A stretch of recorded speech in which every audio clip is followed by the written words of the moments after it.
What's happening, everybody? Appreciate you guys checking in.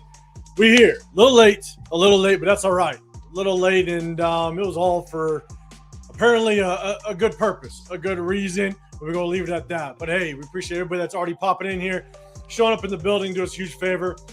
You're in the Raider War Room. You got myself. I'm 805 Raider. You got Chris, Protect the Show podcast. The Severe Raider is 1/3 of the Raider War Room. He's trying to get back to his house. He's going to pop in here in just a little bit. He's going to bless us. He's a little busy. Yeah, he's doing his thing. But shout out to everybody already rocking in. Just so you guys know, we're rocking every Wednesday. If some crazy news pops in, we're gonna jump on. But we're taking a little bit of a break from Sundays until probably around mid-July-ish. And so, because obviously we know news starts to get a little thin. I got a family. Chris got stuff he's got to do. Chris got like 40 cruises he needs to go on in the next like 3 weeks. You know, apparently Severe had some stuff to do as well. And you know, he needs to get his work done at the same time. So we're going to hit you guys on Wednesdays. We're taking a little break from Sundays until probably around mid-July-ish, but we appreciate you guys rocking. But we got some stuff to talk about. We definitely got some news that we're going to hit you guys with. But first, before we get to that news, the one thing we're going to talk about is some of the breakout players.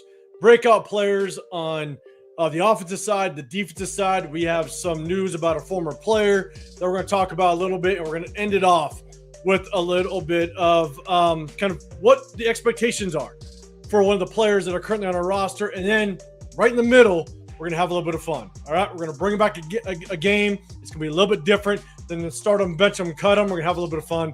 We're going to definitely wait for our guy Severe to join us with it. So, man, shout out to everybody in the building on this Wednesday. Chris, what's going on, brother? How you feeling? How you doing? You went with us last Wednesday, man. It's good seeing you in the building. Yeah, feel good, man. Feel good. Glad to be back with my people. You know, my brothers. But yeah, it's all good, man. You know,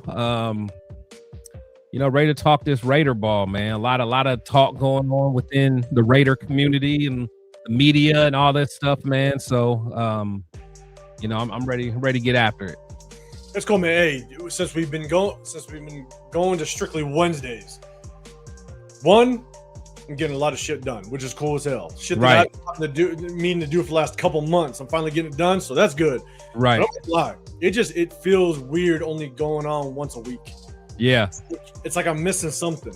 And so, I mean, it's a good break, but at the same time, definitely miss linking up with my guys in the war room at least twice a week, but then also, most of the chat. God damn it, most of the chat. And good for the chat, man. You guys reminded me. We're going to talk a little bit about a potential number one receiver that's kind of floating around. Name is kind of being tied to the Raiders. We're going to talk about that as well, because obviously we didn't address the receiver situation in the draft until round 6. And so, but before we jump this thing off, the one thing I love doing, because it was a fire interview. Chris, remind the people about your interview that you had with Hugh Jackson and just a couple of the other interviews that you had, man, because they're always fire interviews. You always go back and reference, because not only do you talk about current stuff, but you also talk about, hey, what was it like under Al Davis? What was it like with your days with the Raiders, man? Let everybody know some of your interviews.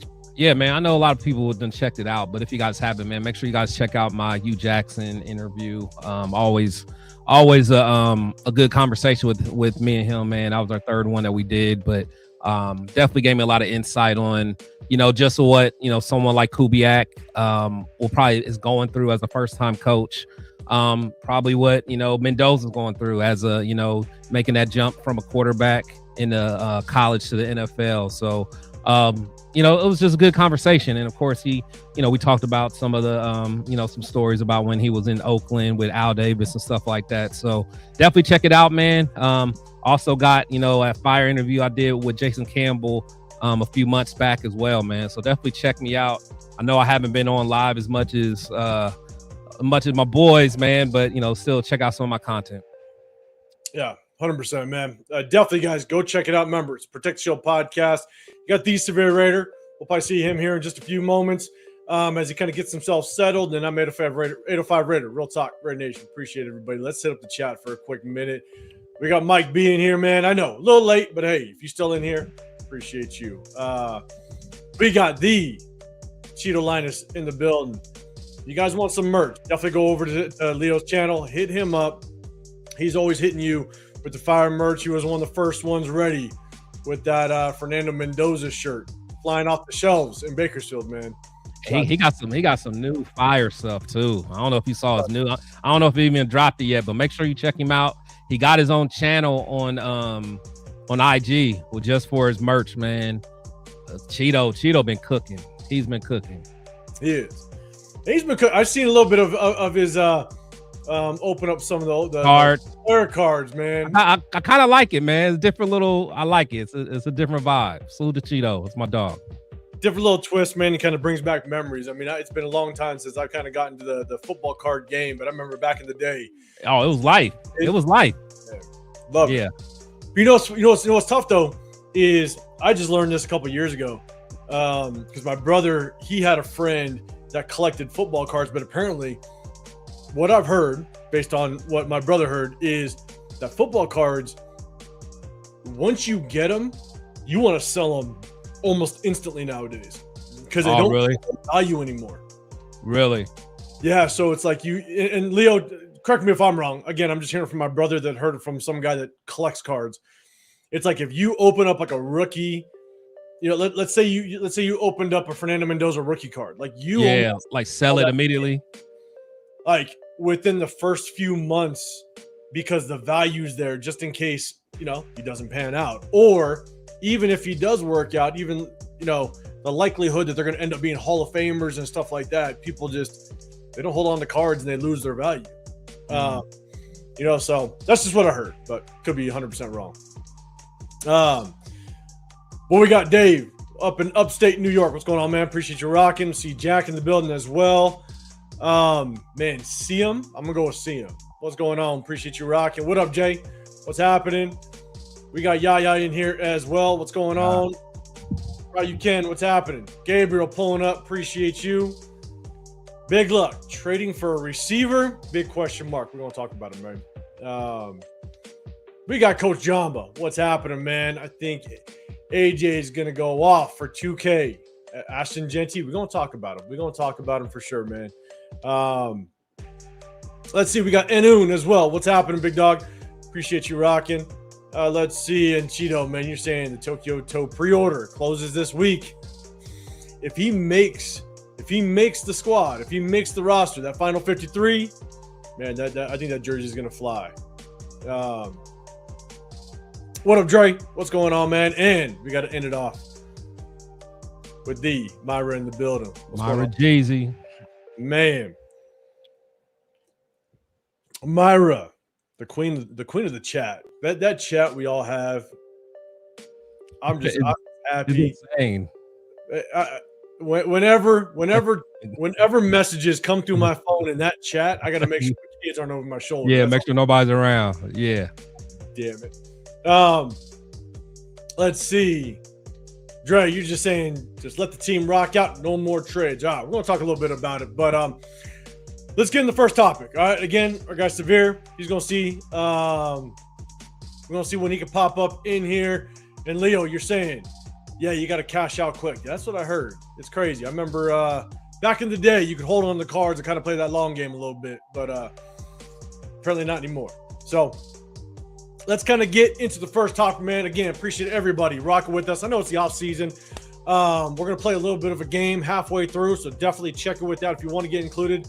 We do a sub-only chat, just shows our appreciation to all of our subscribers. So if you want to get included into just kind of some of the topics as well as the game we about to play, hit that sub button. Appreciate all the subscribers, all the members, all that stuff.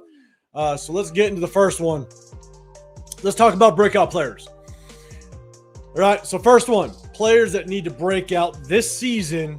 We're going to focus solely on the offensive side of the ball. So chat, let me know. Give us some names that you think they need to break out this season, whether they need to break out because there's a damn good chance that a rookie's going to take their spot, or they're kind of on that bubble. Maybe they're on that contract year. Let me know in the comments who you think needs to have a breakout this season. I got a few names for sure, but Chris, you want to throw out one or two names on the offensive side who you think needs to have a breakout year, either to get a new contract or to potentially not get beat out by a rookie coming through. And yeah, I think before you do that, we got to bring somebody up on the stage. Not only other than the Severe Raider. What's going on, big dog? How you feeling, man? Man, what's good, man. Ready to talk this ball. You know, we got to show with Chris, man, so it's a special occasion. Yes, we do. See, we scheduled him in between. Am I a guest? Am I a guest on the show? Man, you know. We had to schedule him in between all the cruises. You know what I'm saying? We're lucky enough to get it. But shout out to Severe, man. Appreciate you rocking with popping up in here, guys. If you guys haven't, definitely hit up the Severe Raider, one third of the Raider War Room. Oh, and also, real quick, shout out to Dub Raider. Dub Raider, yes. He handed me the Raider War Room shirt in Bakersfield, man. Shout out to Dub, man. It was looking clean. But yeah, Chris, real quick, one, maybe two players that you think need to have a breakout year on the offensive side this year, again, to maybe get a second contract or, man, not get beat out by a rookie.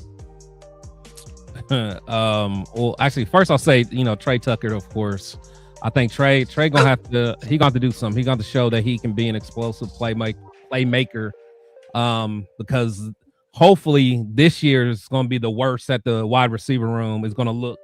Hopefully in the next 10, 20 years. Hopefully this is the bottom. So if he can't show out and show his worth, with this wide receiver room, then you're not going to be able to show it. So he's going to definitely have to shine. Also, I think, to be honest, I think JPJ, I love JPJ. Everybody knows how I feel about JPJ, but I want to say, I think he just needs his opportunity. I think he has a real coach now. He has a real offensive line coach. So I think he'll be coached up. But JPJ is going to have to shine. At the end of the day, he's going to have to be the player that I thought he could be, and I know that he can be. But yeah, those two players are guys that I think is just going to have to step up, and they're going to have to make an impact right away. Yeah, so you got Trey Tucker, you got JPJ stepping up. We got a couple of people in the chat kind of chiming in. You got DTR. Why am I blanking on his name? Yeah, I think you mean Dante Thornton. Yeah, that's all. But DTR is the yeah. I'm about to say that's y'all old quarterback. That's yeah. quarterback. Yeah. Thompson Robinson. Yeah, probably talking about Thornton. Yeah, I think UFL sucking it up down there. you got Thornton and Besh. Got to step it up. What up, Eric? What's going on, big dog? Good meeting you in Bakersfield, man. Leo, you got Michael Mayer. Need to step up, man. That's his boy. See, I wasn't even gonna go there, Cheeto. That's y'all's boy. You already know how Chris feels about Michael Mayer. Right. So you already know. Michael Mayer been on notice since he was drafted. Linda in the building. What's going on? Appreciate you. Alec M, what's happening? You're saying Tucker as well. Cheeto, you got JPJ. Nutty, Raider Nate, what's happening, big dog? You're saying Cousins got to play well right away. Yeah, I don't deny that. Severe thoughts, man. One or two players got to break out this year, either fighting for a contract or, man, might get beat out by a rookie. On the offensive side, defense is a second. The offensive side of the ball, DJ Glaze. Glaze. I was gonna say that too. Delmar. He shall henceforth be called Delmar. He's not. You got to earn DJ. You got to earn nicknames around here. And yeah, man, Jack Best is the obvious one, man. Jack Best, like, bro, we drafted you in the second round. Like last year when we needed, anybody to step up at wide receiver, like whether it was OTAs, mini camps, training camp. Like he never like made a statement, right? We thought the rookie mini camps, he didn't do anything.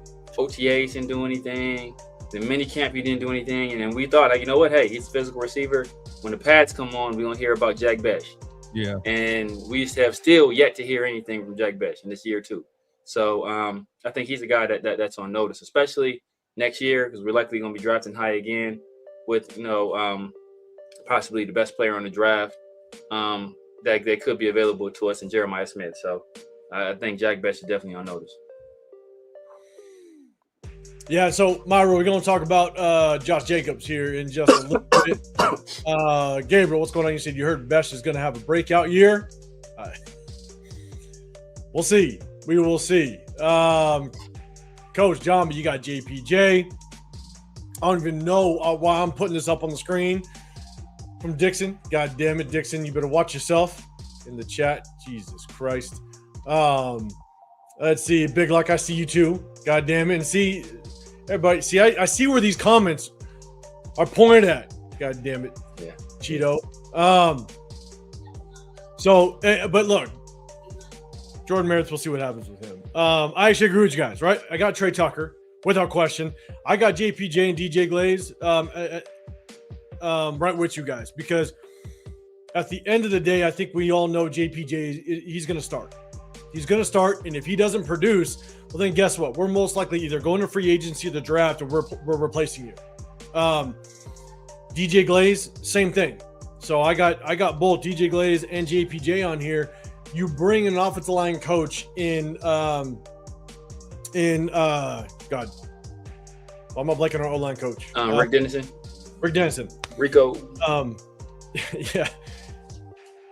He's highly touted as one of the best O-line coaches in the league. And so if you can't produce under a guy like this, it's actually going to lead to another name that I have on my list. But if you can't produce under an O-line coach like that, then we might be finding your replacement next year. Point blank period. So that, I think those two guys, again, DJ Glaze or Delmar Glaze and JPJ, those two guys, you got to step up, have a breakout year. Again, I agree on Trey. I think I forget who said it, but Jack Besh. I'm sorry. Jack Besh, you better have a breakout year. You got Jalen Naylor, which is really a number 2 receiver in the league. And then you drafted Jack Besh and you let Jacoby Myers walk. And you didn't address the receiver room, at least in the draft. You think Jalen Naylor is going to be the guy. So Jack Besh, this is your year. I'm sorry. I better see you produce at the very least like one of the better number 2 receivers in the National Football League. I never expected you to be number 1. I never looked at him as number 1. I think his ceiling is a decent number 2 receiver. So I better see that. And, severe chat, you might like this one. I'm telling you, Genty better have a breakout year. Point blank. Yeah. Period. That goes without saying. Here, what this offensive line looks like, he better show that he was worth the number 6 overall pick. That's just, and we're going to talk about the expectations of Genty, so I'm not going to kind of go too deep into it, but Genty has to show he was worth the number 6 overall pick, and it doesn't matter what the offensive line looks like. We got to make sure that he shows his worth. So I want to see a breakout year of Genty, Jack Besh, and I agree with your guys' takes. Trey Tucker, DJ Delmar Glaze, as well as JPJ. So those are kind of the offensive side. Cheeto, you're saying, can Colton stay healthy? That remains to be seen, man. Chris, what's your thoughts? Do you think Colton has an actual chance of staying healthy this season? I think you're muted. My bad. Yeah, man, that's hard to say because someone that tall, and that big, they start getting, the knee issues, feet problems, stuff like that. That just kind of comes with, with father time. How old is he? Is he 30 yet? No, I think he's 29. Probably He's 30 yet. 29. Yeah. So, he's athletic, but again, it's just, you always worry about the feet and the knees of someone that's that tall. But we'll see. Hopefully, at least we got a good offensive line coach, make sure he's doing the best technique and doing what he's supposed to do. But it's hard to say with injuries. Like I said, I always worry about the knees and feet. it's tough. You can never predict or project injuries, and so you just gotta basically hold your breath and hope to God that he stays healthy, because he's going to be a major part of that offensive line for sure. All right, cool. What up, C-Pool? What's going on, man? You're already talking about Genty. Hey, we're going to talk about Genty here in just a little bit. Promise. That'll be in our segment, but we're going to have a little bit of fun in between everything and play a little bit of game. Hopefully, you guys get included in that. It's going to be fun. It's not going to be a starting bench of cut him. I don't see Jeff in here, so we won't have any cheaters in here. So, what up, Machiavelli? What's going on, man? All right, let's go defensive side.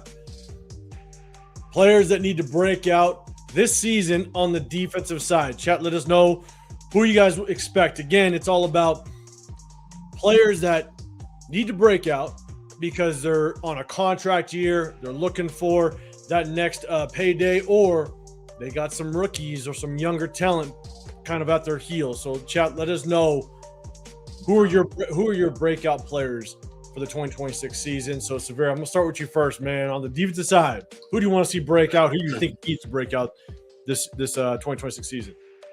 I think Tonka. Is a guy that I think he'll be given every opportunity to break out. Kind of like what we saw from him down the stretch last season.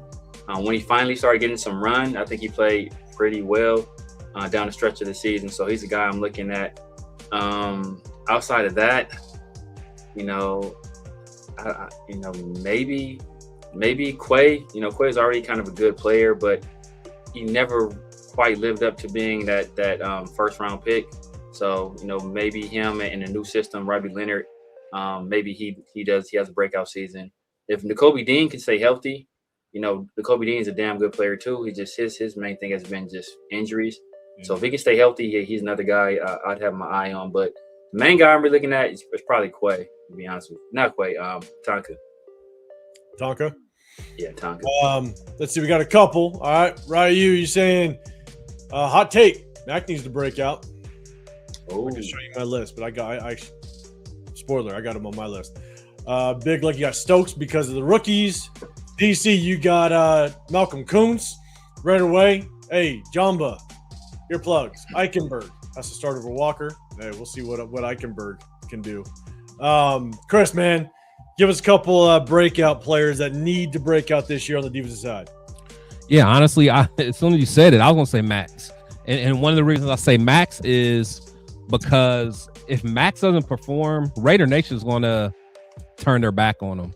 Max is already doing a lot of questionable stuff that, how our fan base is. I mean, he's doing the rap music and all this. So certain demographics already feeling a little shaky about how he's acting anyway. And then they still upset about him saying Flock Nation. If he comes out and not really ball out, and then, once to get traded late, like I could see the fan base kind of turning on him. Hope that's not the case. My boy, Malcolm Kuntz, for me, I just want to see Malcolm Kuntz fully healthy and just getting after it. I think just for his own, for his own morale and confidence, I think it'll be big for him to be able to kind of show the bend and be able to, kind of show that he got that explosion that he had before the injury, because he was coming off a great season. So, and that injury, it usually takes, a year to fully get back to where you were. So definitely from the line standpoint, I would say those two. I honestly think, because I want to see what we got at safety. I want to see is Jeremy Chin, is he somebody that can kind of bounce back and be the guy that, the playmaker that we thought he can be when we brought him in. I'm thinking there, to be honest, I think a lot of guys, but those are the three that I want to see a big step from. And then of course, from like the younger standpoint, I like to see Porter take a nice sophomore leap as well. Yeah, no, I'm with you. So I'll give you a few of mine. Seagate, what's going on? Me saying second. Tonka, we need some reliable depth at D tackle. I'm just really curious because Tonka was a 5th rounder, right? Yeah. Tonka was a 5th. Yeah. Well, yeah. Was he? Now he was taken before. Pegues. They both are. Was Pegues? Were they both 5th? Yeah, they both are 5th, I think. Okay. I think JJ Pegues was the 6th. Didn't we get him like back to back? Nah, Killer Cam was the 6th. Killer Cam and Tommy Malott. I think they both were the 5th. I think. Because we got, I think we got Porter or we got Thornton. Then we get Thornton in the 5th too. No, we got Thornton. Thornton was in the 4th. Okay, yeah. Then I think those two were 5th. Then that makes sense. Yeah, because one was probably our regular 5th and one was probably a camp. Yeah. I just know that Tonka went before JJ. That's all I know. Yeah, Tonka went before JJ because I like JJ better as a prospect, but Tonka played better last year from when I saw them. But they play different roles, so that's why JJ, what he's going to bring, is not going to really show up on the stat sheet. It might not flash because he's not really a penetrator on the defensive line. Is that Miss Tucker in the building? Salute to Miss Tucker in the building. How's up, Miss Tucker? How you doing? I think that's Trey's mom. Salute to Miss Tucker. Where you all love, all love. Were you in Vegas, Miss Tucker? Or not Vegas, Bakersfield? Did you go out to Bakersfield?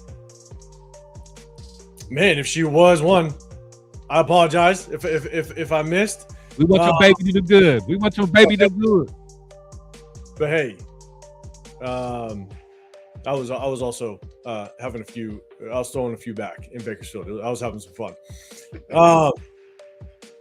But you got shout out to LKM. Koontz needs to earn his check.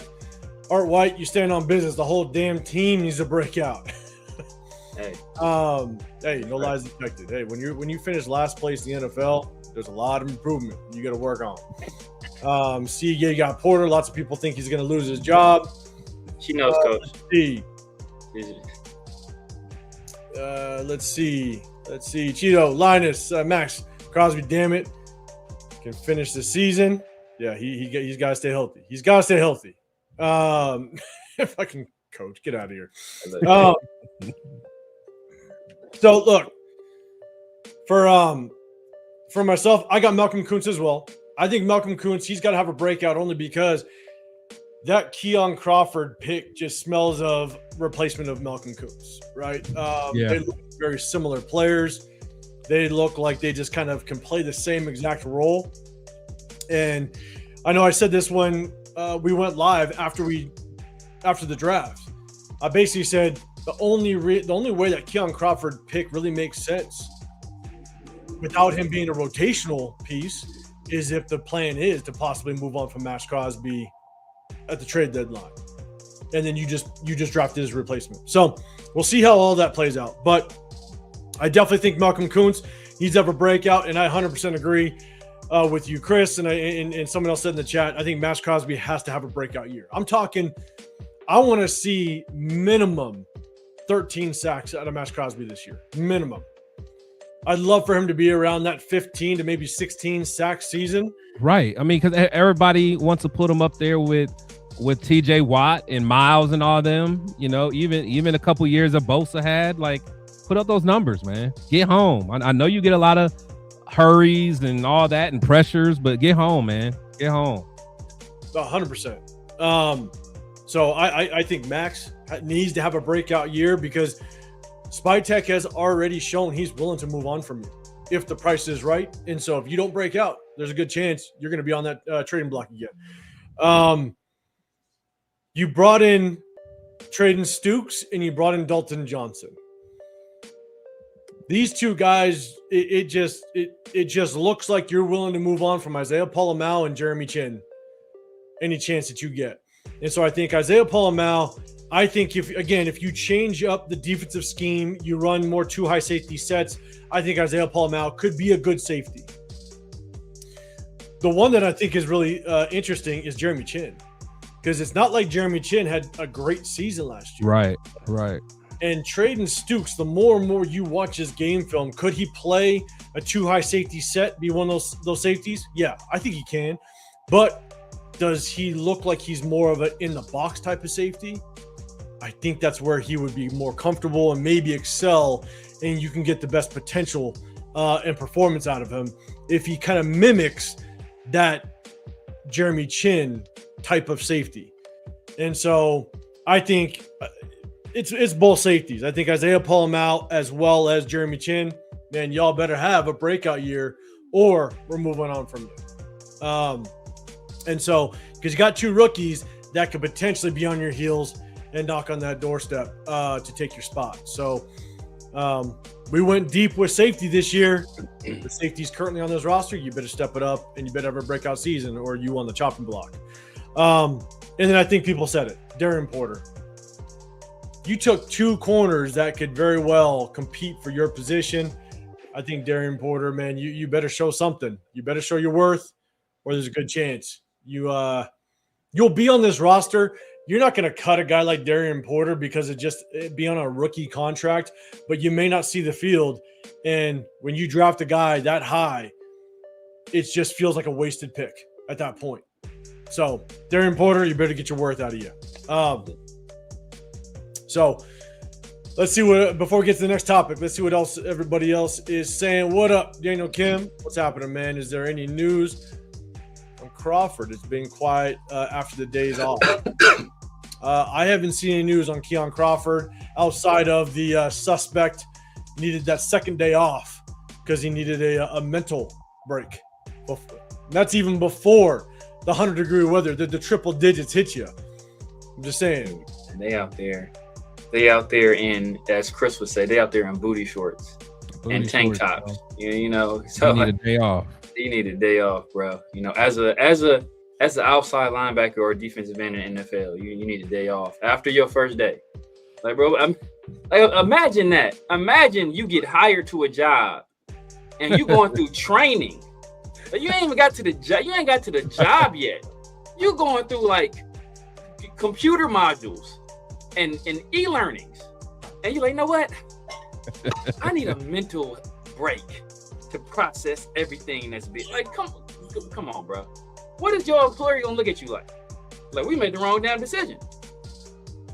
100%. I mean, it's like you in a data entry position, and all of a sudden, day 2, your carpal tunnel starts. Yeah, my finger hurt. Finger spasms. You didn't disclose that.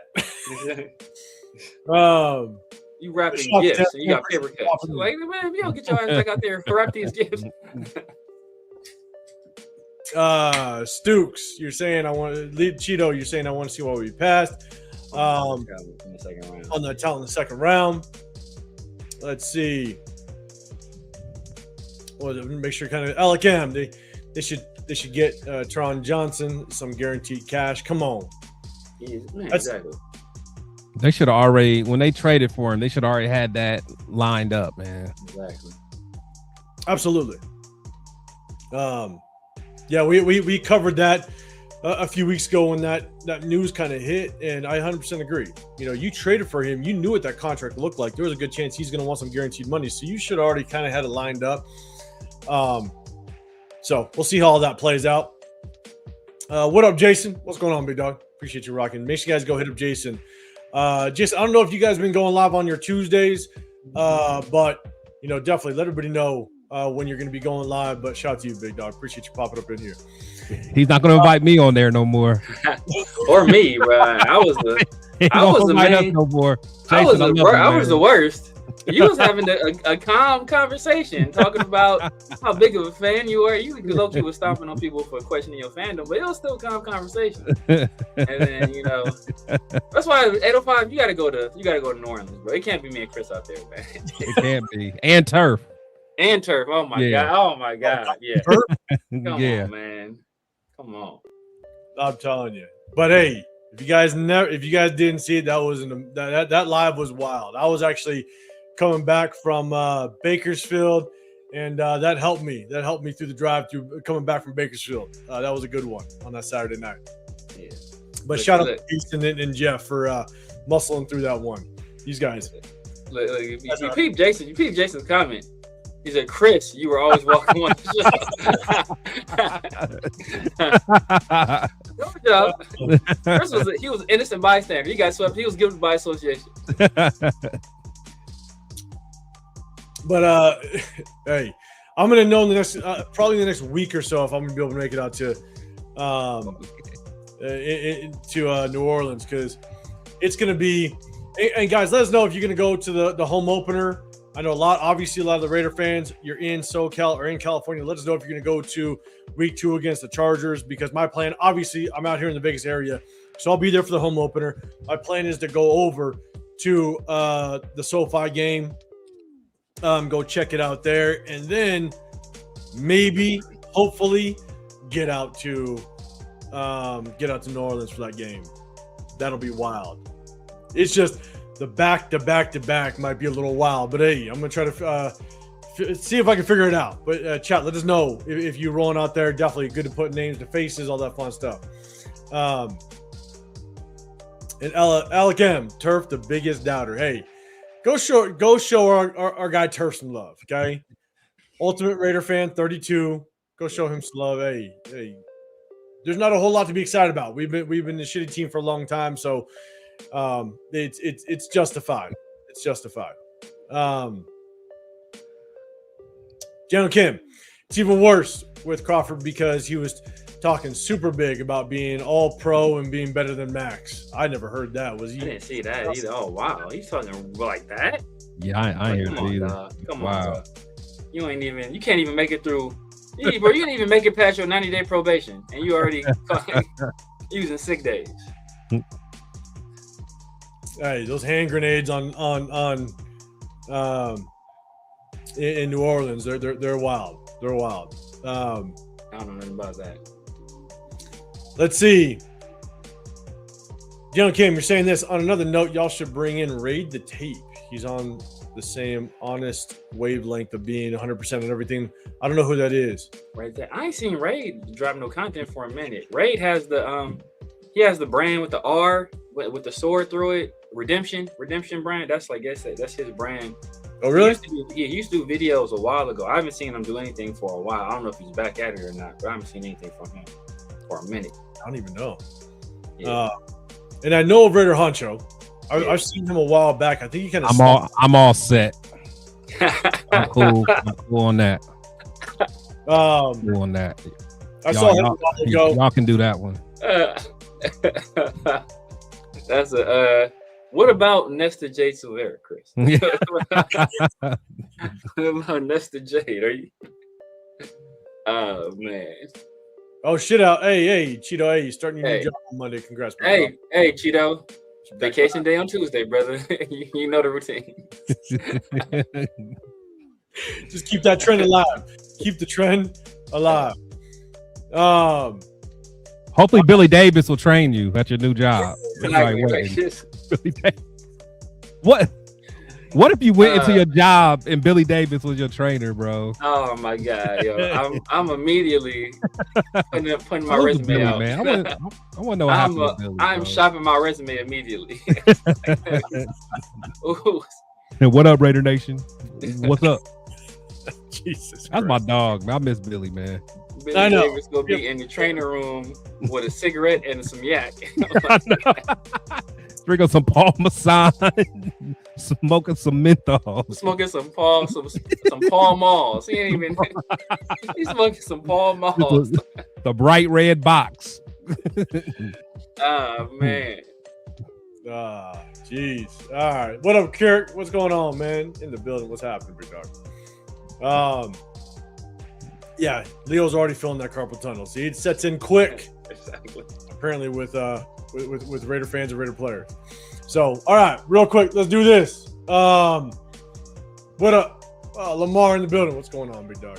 Appreciate you. Get that exercise in. Get that work. Lamar, salute. Let's get to the next topic, and then after this one, we're gonna have a little bit of fun. We'll play a little game. Hopefully, you guys are wanting to join along. Hit that sub button if you can. Do us a huge favor. Double tap that screen. Hit that like button. You got Chris Picture Podcast on this side. The Severe Raider. Be back on the screen in just a second. I'm 805 Raider, Real Talk Raider Nation. If you guys don't know, we hit you guys on Wednesdays. We're going to bring back Sundays around the July timeframe when things really start to heat up. Sundays, we usually hit you guys after the game, but we also break down game film as well. And so tap in for that if you guys want to rock with us. Next one, real quick. Raiders, maybe, depends on how you feel, need a wide receiver one. A lot of people are kind of talking about Brandon Ayuk, obviously, the former 49er, or I guess he's still on the roster, but they want nothing to do with him. And so there's been some ties to people suggesting that we could potentially go out and go get Brandon Ayuk. Obviously, there's the history with Clint Kubiak in the 49er, in his 49er days. And so, Chad, let me know if Brandon Ayuk is a guy that you think we should potentially go after. Now, let's kind of throw a little bit of substance out there. One, you got to trade for him. You're going to most likely have to trade for him unless the 49ers just release him, which we don't see that happening. So you're going to have to trade for him. And I believe, chat, correct me if I'm wrong, I'm not the best with numbers. Might be Asian, but numbers ain't my game. I think you might have to possibly give up a $13 million cap hit this year if you do decide to bring him on. And so, because obviously the 49ers are they're going to pass on that contract. And so I do think after this year, you have the option of cutting him, but you are going to get hit with a $13 million salary cap hit, I believe. And so I don't know what our current salary cap is right now. I should have looked that up. But chat, let me know. What's your thoughts? Do you think Brandon Ayuk is an option? Again, got to trade for him.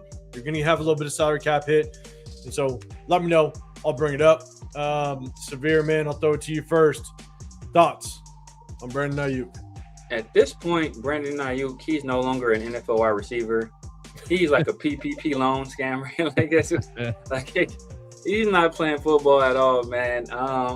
If we really wanted him, we could probably give up like a sixth that can turn into a fifth with like playing time. And I'm sure the 49ers would eat probably at least half of that cap hit just to get him off of the roster. Because right now they've kind of revamped their wide receiver core with Stribling, obviously Mike Evans, and then they got Ricky Pearsall.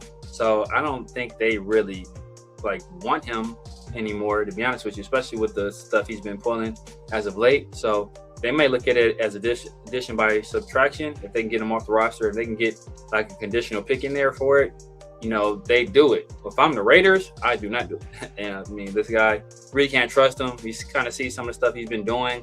Ever since he had that signing bonus, he's been just going wild in jewelry stores and driving 120 miles per hour past the stadium and just doing all kind of reckless nonsense, man. So, he's not the kind of guy I want around our impressionable young players like Fernando and Ashton Genty. Those guys are sensitive souls, and I would hate for them to be corrupted by a guy like Brandon Ayuk. So, stay away. Stay away. All right. Ryu Kane, you're saying Ayuk is a head case. I'm good. We got Sacktown in the building. What's happening, Sacktown? Good seeing you in Bakersfield. Big dog. Nada. I'm good off. Any wide receiver one in the market. Sacktown, you said Ayuk came for me. Big luck. We'll talk about this right after because I saw that as well. We'll talk about that right after. And then Ken, you're saying I'd rather roll with the young guys so we can see who sucks and who is worth keeping / developing. I'm with you. Chris, man, thoughts on Ayuk? What you got? Yeah, I'm good on Ayuk, man. I mean, we already have a very young wide receiver room anyway. So, if I'm looking for a older wide receiver, I want somebody that's going to be a good locker room guy, a guy that's going to show the rest of them how to be a pro. He's the last guy that I want to, be the one that shows. I thought you were going somewhere, Chris. I thought you were going somewhere. What? You kind of cut it off there. I thought you were going somewhere with that because there was a guy on the roster. But you already know. Yeah, I don't even need to say that. I've said that so many times. So. Yeah. But yeah, I mean, but that's what you want, and he's not it, and plus I think just from a financial standpoint, I think it'll be rough. And the thing is, like, I think he could be good in the system just because he's used to that kind of Shanahan style system. But the thing is, we're at a point where, we're not in a win now situation. And I think that's kind of like, if he goes to, from like the 49ers to us, I could see him being frustrated if he's not getting the balls enough. He's not getting enough targets and stuff like that. I could just see it just being a problem altogether. If we were going to do something like that, we should have went and got him back when we had AP, someone that, he respected and could kind of keep keep him under ring. But yeah, I'm cool on Ayuk, man. Honestly, I think he's a good talent, but you know, I wouldn't want him nowhere near our young wide receiver room and young rookie quarterback, and brand new rookie head coach. No parts of it. Yeah, no, I'm with you right away, man. We're gonna talk about Josh Jacobs here in just a quick minute. But Silas, you're saying I think we are gonna surprise everyone with how we spread out the ball and don't need a number one receiver. All right, we'll see how that works out. We'll see how it works. Cheeto, you're saying Brock is our number one until someone else steps up. He's definitely number one target. Don't deny that. So let's do this. For myself, you know, we're a young team. Chris, you said it. And Severe, I think you might have mentioned it too. We're not in win now mode this year, right? Kirk Cousins, he's going to come in. Even if Kirk Cousins shits the bed and we end up seeing Fernando Mendoza at some point, he's going to be a rookie. He's going to have the stepping stones that he's going to have to kind of work on that first year. And so the likelihood that we're going to all of a sudden become a playoff team is very, very, very slim to none. So we need that draft capital. You know, I hated the fact that we traded a 5th rounder last year for Kenny Pickett, a guy that never stepped foot on the field. And Brandon Ayuk, severe to your point, with all the issues that we're seeing already, just the character issues, stuff like that. And if you bring in a veteran, Ayuk ain't the veteran that you want to be the example for your younger receivers. And I don't want to give up that salary cap. You know, by that slim chance that we are semi-competitive, then you need to make sure that you have some of that cap space. One, because you can roll over some cap space to next season. But two, that slim chance that you are competitive, you might be able to bring somebody in on the trade deadline if Kirk Cousins all of a sudden blows up in this Kubiak system. So I just think at the end of the day, character issues, I don't want to give the salary cap, and I do not want to give up any draft capital because, again, I was pissed off that we gave it up for Kenny Pickett that never saw the field. And so I'm cool off of that. I think if there was one veteran receiver, and I said this when we were talking about it kind of when the season ended, if there was one veteran receiver that I'd maybe bring in if you wanted to give a chance, I don't even know if he's on a team right now. Jacoby Myers would have been great. just throwing that out there. What's my guy's name? Former Charger, went over to the Bears. Keenan. I think if you brought in a veteran on a very cheap contract, veteran minimum, again, I don't know if Keenan Allen's anywhere right now. That's the type of guy that I'd probably be willing to bring in just to be a mentor and an example for some of our younger receivers. But I'm cool with rocking with who we got to really understand who we have with this young receiver core. So we will talk about Keon Coleman in just a second, but we got rundown in the middle. What's going on, big dog? Ayuk got that lean scammer body. Now it's over. I've heard some things about him and just being crazy, out of shape though. It's crazy. Let's see. Rundown, you're saying, man, I'm just waiting until week 6 or 7 for people to start turning. We're gonna see how people work. We're gonna see how it gets down. Cheeto, not Burt Chicken Allen. Hey, good veteran. All right, he could teach some of the young guys. So let's do this. Keon Coleman. There was a report that kind of tied a potential trade scenario to go get Keon Coleman. Sorry. So this is where, and again, I will tell you when I'm wrong.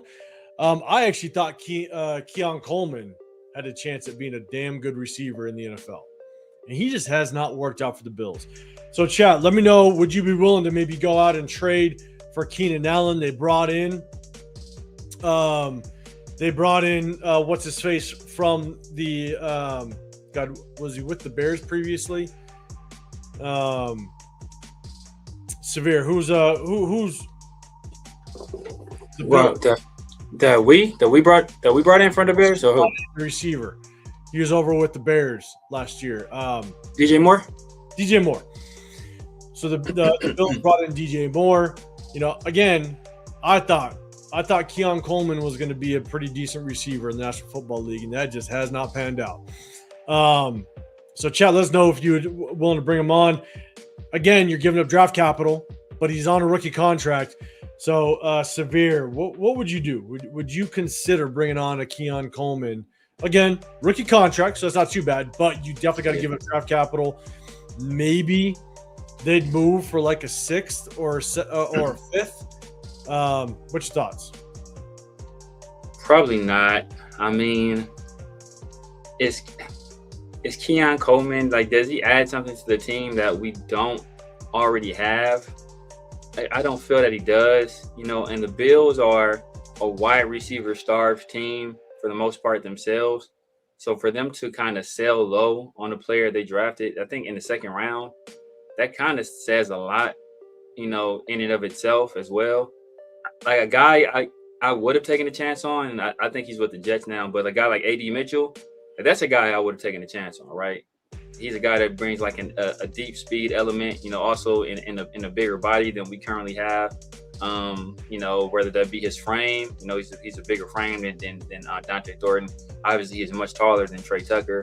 I would take a chance on a guy like that, but a guy like Keon Coleman, no, he's more of a jump ball guy. Doesn't really create a whole bunch of separation, and he's been struggling in Buffalo. So I'd rather invest in our young guys and see what we truly have in those guys, and that way we kind of know where to proceed going forward than, you know, dump more draft capital in a potentially failed wide receiver that another team has already given up on. No, yeah. So you got Cheeto. You're saying got to see what we have with these receivers while they're on the rookie deals before we look elsewhere. See, Gabe, I think Bill should go after AJ Brown. That'd be a very interesting trade situation. But Josh Allen, man, Josh Allen's got to get definitely some help over there. But they did. They got him some help. So we'll see if they make any of the moves. Cheeto, I won't run down to be right about Besh and me admit I was wrong. I don't think that's happening, Big Dot. Well, look, I'm in the same boat. You know what I'm saying? Like, me and Cheeto are literally sitting next to each other during that draft. And I looked over at Cheeto. I was like, man, I hope that's not just a feel-good story. You got your water pot? And I think that's where, for myself, I want to be. Right, come on, we got to go. But the problem is that when you go and you take a look at the game film, you take a look at what Jack Best shows on film, and you're looking at like a middle-of-the-road number 2 receiver. Hopefully he grows. Hopefully he develops. But given his past, being a former tight end, you just know it's not like he's got that natural speed. He's not the most crisp route runner. And that's kind of stemming from his tight end days. And so for him to all of a sudden transition to a receiver, now you're going against corners as opposed to, you know, safeties and linebackers. Can he get that separation? That remains to be seen. So I want to be wrong on Jack Besh, 100%. I want to see Jack Besh end up being like what people were saying when we drafted him. There were people literally saying that he was the next Puka Nacua, which was the wildest shit I've ever heard in my life. But I hope I'm wrong as well, Cheeto. So you ain't alone in that. See, Gabe, if they do Coleman becomes cheaper. Coleman becomes cheaper. I'll read that right. Gotcha. Chris, I got dip. I gotta take my son to track practice, man. So y'all finish it off for me. Just on the game, big dog. Last minute request. I might hop on in the car. I'll be back in a minute. Let me get down there. All right, we'll give it a minute, and then we'll rock out. All right. Got you, big dog. Chris, man. Let's do this. Bang. Chris, man, Keon Coleman. Would you consider bringing him in? Again, got to trade for him. Draft capital might be around maybe a 5th or 6th round, but he is on a rookie contract, so it's really cheap to bring him on. What is that a guy you would take into consideration to possibly bring in? Oh, for sure. I like Coleman out of college, out of Florida State. He was a guy that I liked. I think, because you got to think, he was with a team that, who was it? The GM or someone. They said they didn't want him. They said, they made it. Careful with that, because there was some weird that went on between the GM and all that stuff. Yeah, I forgot what was exactly said, but it was like, basically that he didn't want to draft. I forgot what it was, but I wasn't paying too much of attention. But I just remember seeing it, and I was like, damn, if I was Coleman, I'd be kind of pissed. Like, that was a slap in the face, especially to say it like publicly like that, whatever he did say. So yeah, I just I'll take a flyer on him. He has a talent. He just got to get coached up, be in the right situation. Sometimes, a change of scenery will help. So I'd absolutely, honest, I would take him, I want him to get more playing time to Jack Besh any day of the week. Yeah. And again, like I will always admit when I'm wrong, but he is still a rookie. Is like, I thought Keon Coleman was going to be a good receiver in the National Football League. My brother is a Florida State fan when it comes to college ball, and so I was watching him, and I was like, "Damn! Like, I think this kid, he looked nice. Yeah. For some reason, it has not transferred over, and so, now, mind you, Keon Coleman's got one of the best sound bites ever during his draft process when he was on the whiteboard or when he was talking with the Bills organization. He said he enjoyed golf. He may not be Tiger Woods, but he's Tiger. He's Tiger. I wish I could, or something like that. Yeah, that was a classic one. That was a good one. But it just, as much as I liked Keon Coleman coming out of college, I kind of go back to, I don't know if I'd give the draft capital. I love building through the draft, and I only give up draft capital if I think that the player is 100% worth it. And so that's where I would be hesitant, is giving up the draft capital. But man, getting him on a rookie contract and seeing what he could do. And I don't think it necessarily takes anybody off the field. Like Jack Besh will still get PT. He'll still get playing time. Like, Jack Besh is still going to be on the field. Deontay Thornton's still going to get his reps. But I think we all can agree at this point, Deontay Thornton is very one-dimensional. When you go look at his game film, you go look at what he's shown last season, he's still got to learn how to run just route concepts. Yeah. I think he's going to be one-dimensional. Just his release. Route concepts is one thing, but just getting off the line. I'm like, come on, man. It's like he's like lazy off the line. And I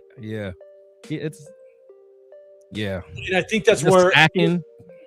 I think that's where at the end of the day, like we showed it, where there was examples where you had Jacoby Myers and Trey Tucker almost 2.5 yards off the line of scrimmage, and Deontay Thornton is just getting off the line of scrimmage. That's what I'm saying. Yeah. And so I'm with you. I don't think he's necessarily going to take away from a Jack Besh or a Trey Tucker. I think that all those guys are going to still get reps. But Deontay Thornton, man, I think you're just one-dimensional, and we'll see just kind of how it plays out. And the thing is, I don't even mind a one-dimensional guy as long as he can, that one dimension, he's good at it. Like I think back at like someone with a similar body to him is like Chris Henry back in the day, with the Bengals. He was with Chad and Hushmanzada, just taller, or what's the guy that what's the dude that changed his name? But he played for the Jets, a tall, skinny dude. Robbie, his name was Robbie something. But like, he wasn't the best receiver, but like he had somebody in the chat will remember. He changed his name to something.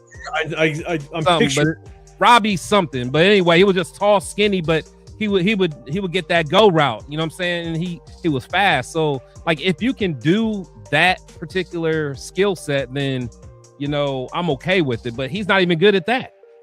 Like he doesn't even stack. Like he doesn't even use his size and speed to his advantage. Like, he just got a lot to learn. Yeah, Robbie Anderson. Yeah, Robbie Anderson.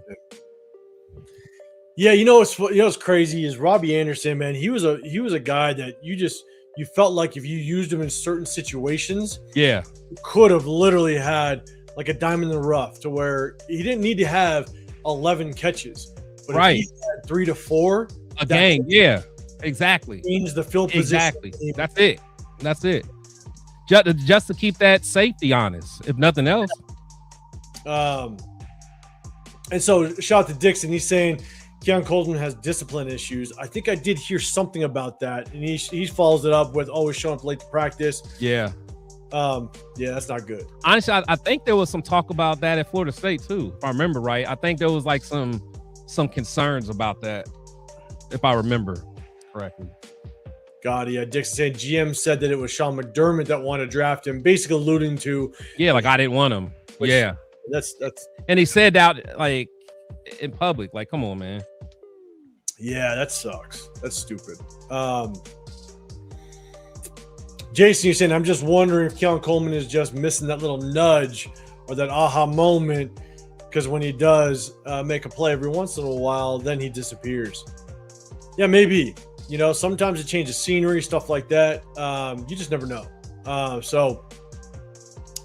Again, for me, if we did trade for him, I hate giving up draft capital, but you bring him in, change the scenery. Maybe he can kind of get a little bit of rejuvenation within his young career. But you get him on a rookie contract. It's cheap. He's a first-round draft pick. So if all of a sudden he does produce for you, you maybe have a fifth-round option. But I just don't know if he would produce at that level to give him a fifth-round option. But it'd be interesting to see how that works out. So appreciate everybody rocking. Hey, do us a huge favor. Double tap that screen. You got Chris Pixel Podcast. The Severe Raider. Severe's gonna try to come back on Made of Five Raider. Real talk. Raider Nation. Cheeto, last one on this topic.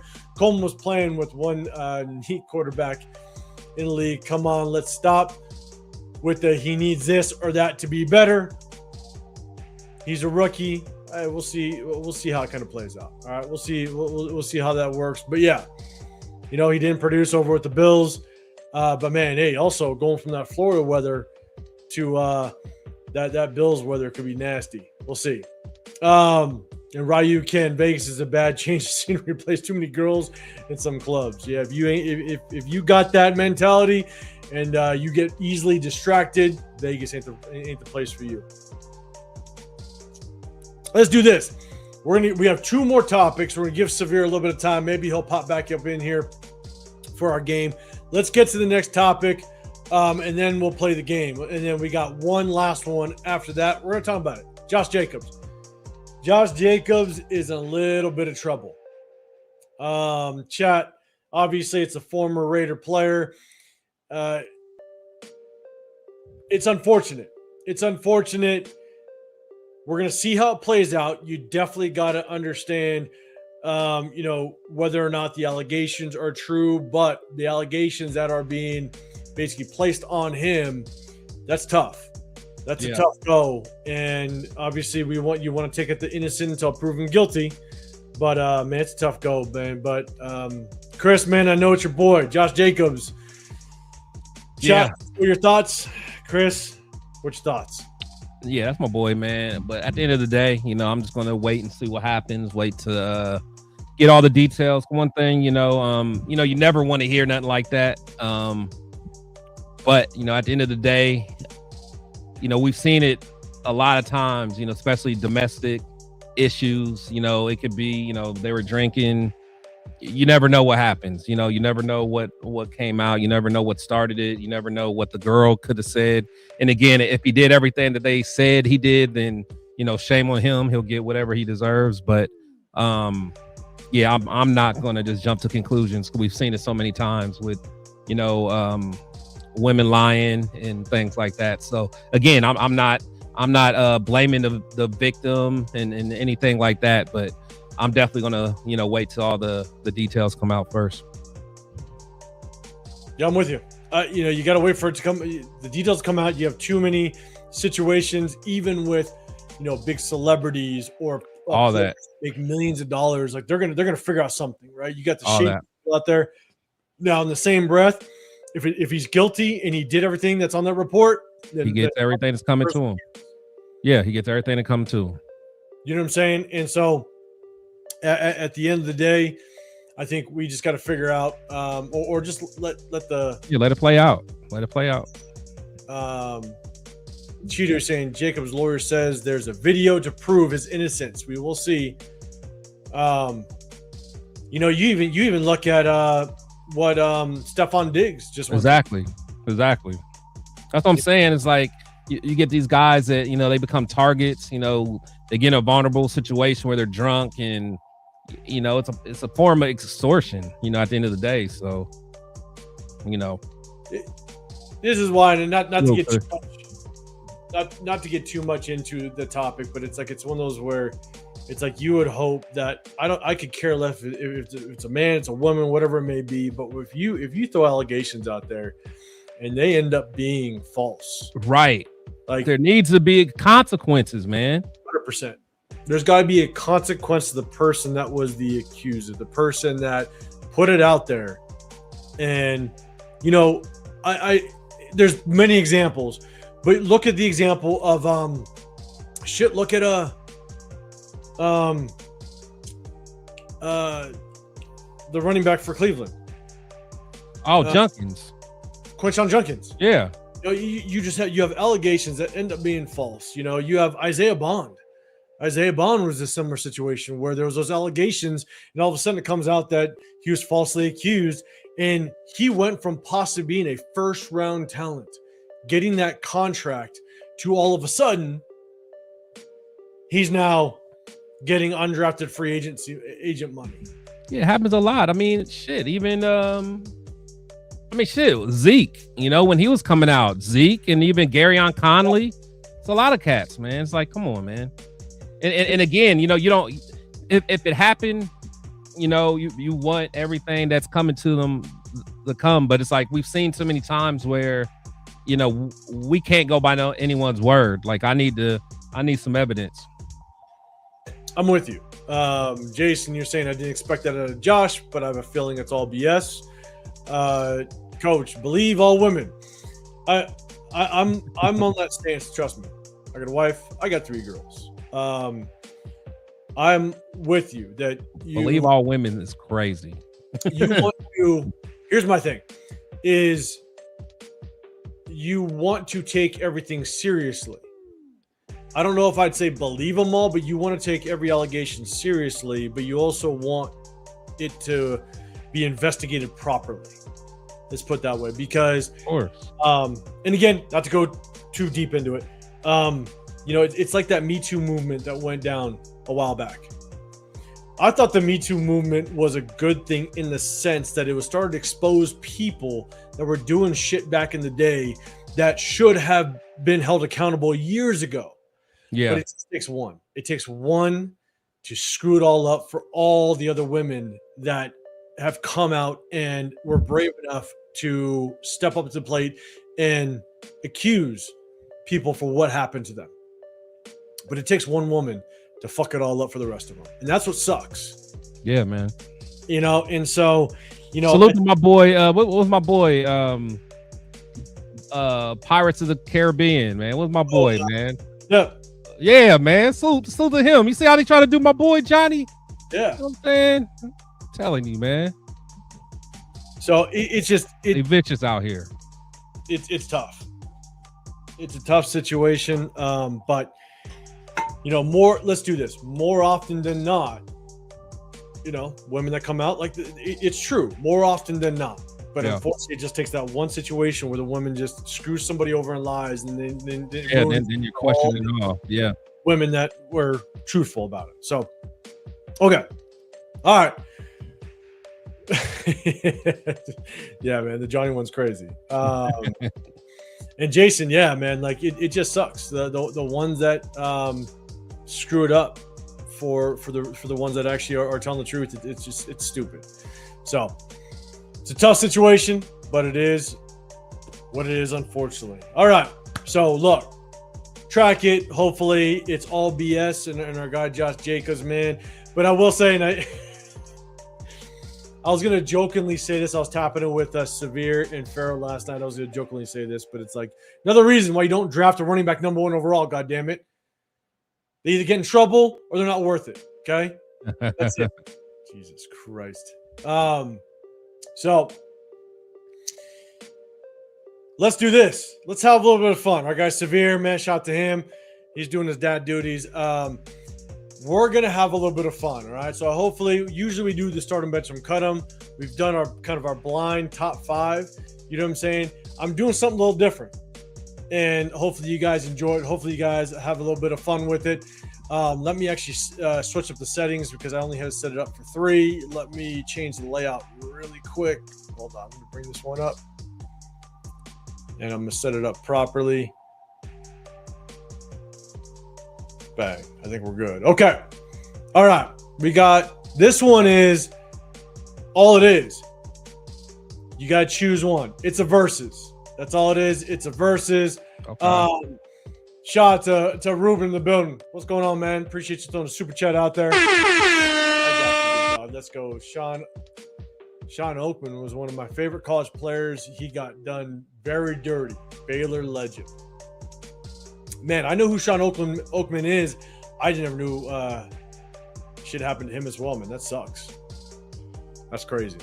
But shout out to you, Big Dog. Appreciate still a super chat out there.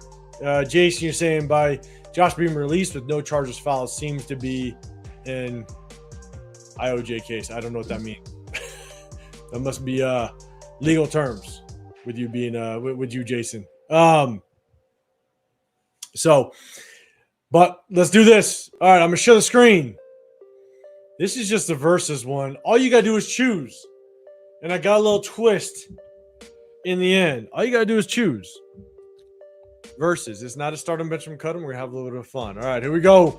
Chat, get involved. If you want to get involved, hit that sub button. We do a sub-only chat just to show our appreciation to our subscribers. If you guys don't know, if you guys are new, if you guys are in here, you got Chris Pick Show podcast on this side. I'm 805 Raider, Real Talk, Raider Nation, and you got the Severe Raider. We'll see if he pops in just a little bit. 2 players going to pop up. You just got to choose. That's all we're going to do. Let's have some fun. Let's go. Here's the first ones.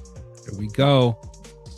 Oh, my God. I need to go back. Oh, dang it. Hold up. Stop it. Okay. Patrick Peterson versus Jalen Ramsey. Which one you picking?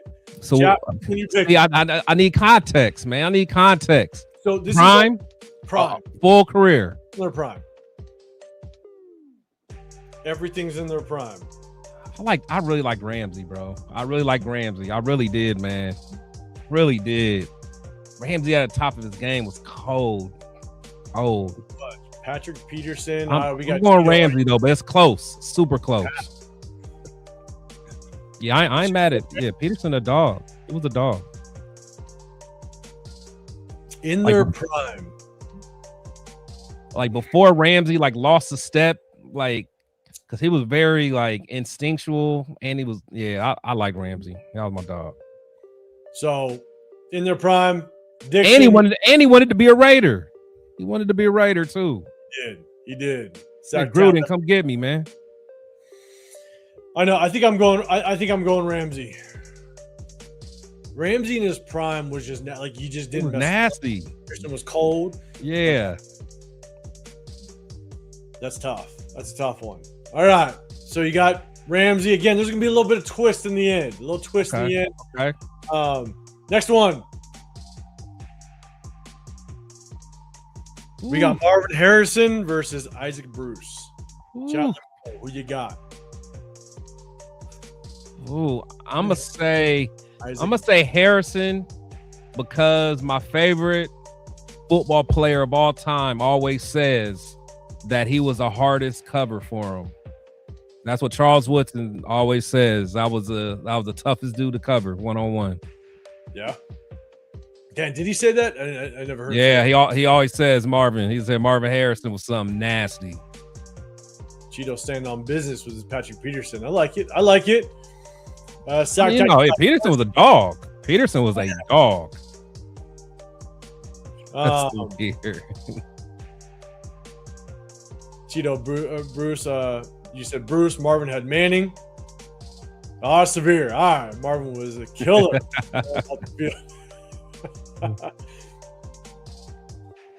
Who you got? I think I'm taking Isaac Bruce. I'm not mad at that. That offense was just so nasty.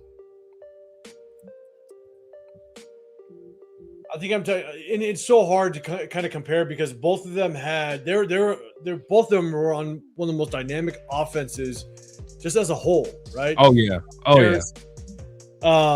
I think he was with Stokely and he had who's the number 2 over there? I'm like Reggie Wayne, and then the backfield you had Adrian James or Marshall Faulk, depending on the year. And so Dallas Clark with them? I think Dallas Clark was with them. Yeah, nasty. It's nasty. So, but then you had the greatest show on turf. The greatest show on turf. And so that it's Mike Martz was a damn wizard, man. Yeah. So, but I like Isaac Bruce, man. I think I might go Isaac Bruce in this one. Yeah, I ain't mad at that. So, let's see. Draws just who's sexy because he don't get it tattooed on his neck. Chat, put it in there. Genty, is that you? Jason, this is a tough one. I'm going Harrison. All right, hey, shout out. Can't be mad at it. Severe, Bruce, and Holt were super underrated. Yes, they were. Yeah, and Cheeto, yeah, you had Dallas Clark on there. So, hey, it's a hard one. All right, let's go next one. Ready? Yeah. John Randall or Bruce Smith? That's easy. I do like Randall though, but Bruce Smith was different. I love Randall because back in the day when those NFL films and they used to have like their version of mic'd up. Oh man, Randall, the way he would talk trash, I loved it. I loved it. But yeah, I love that dude, man. But Bruce Smith was just different, bro. Let's see. Let me know. What up, Rafa? What's going on? Hey, Rafa. Guys. Go hit up Rafa's channel, man. Go show some love over there, man. Shout out to you, Big Dog, for popping up in here.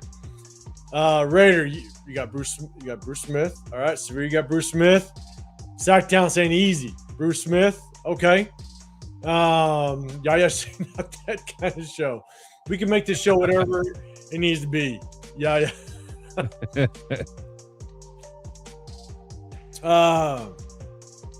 Leo, you're saying, I hate this.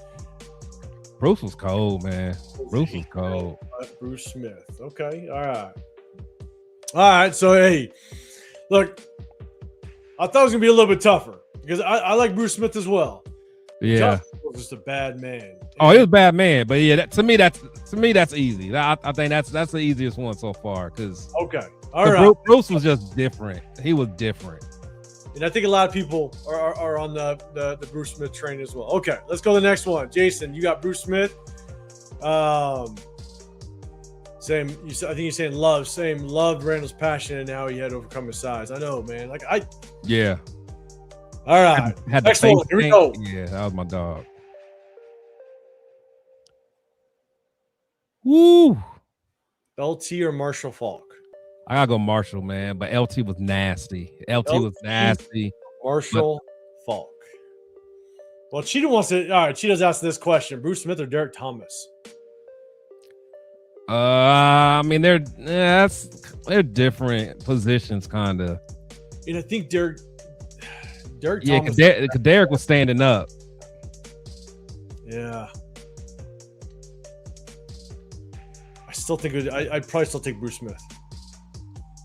Oh yeah, I'll take because Derek was nasty though. But you almost got to put Derek because he was kind of like a true edge. Like he was like a LT. You know what I'm saying? Like that.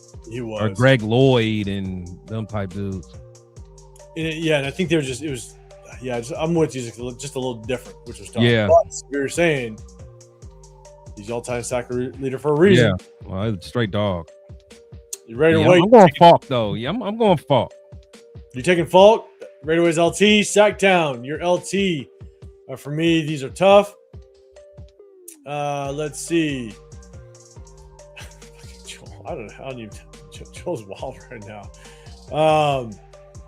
Cheeto. Damn, LT was a Raider killer. He was. He did. He kill us. Jason's taking Falk as well. Right away, don't do that. Renfro or Bash. Hey, I'm not gonna lie. Renfro all day. That's not even close. Not even close. I'm taking. Yeah, I got one for the chat. Uh-oh. Brian Edwards or Jack Besh. I'm taking Brian Edwards. I don't care what nobody say, bro. I'm probably. Oh man. I'm Who probably. y'all got, chat? Two. Brian Edwards or Jack Besh? Two. I think I might be taking Brian Edwards too. Yeah. But I just think going back to right away, Hunter Renfro or Bash, man, like Hunter Renfro, his route running was just so sick. Cool. It was just nasty. And when you got guys but like, he needed the flexibility to freestyle. That was his thing. Oh my God, man. Seth Roberts. Jesus Christ.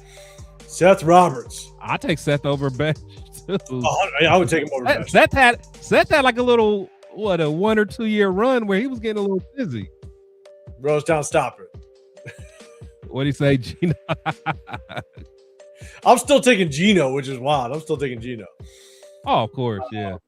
I'm taking Gino with a better, with just a better coaching staff. Let's put it that way.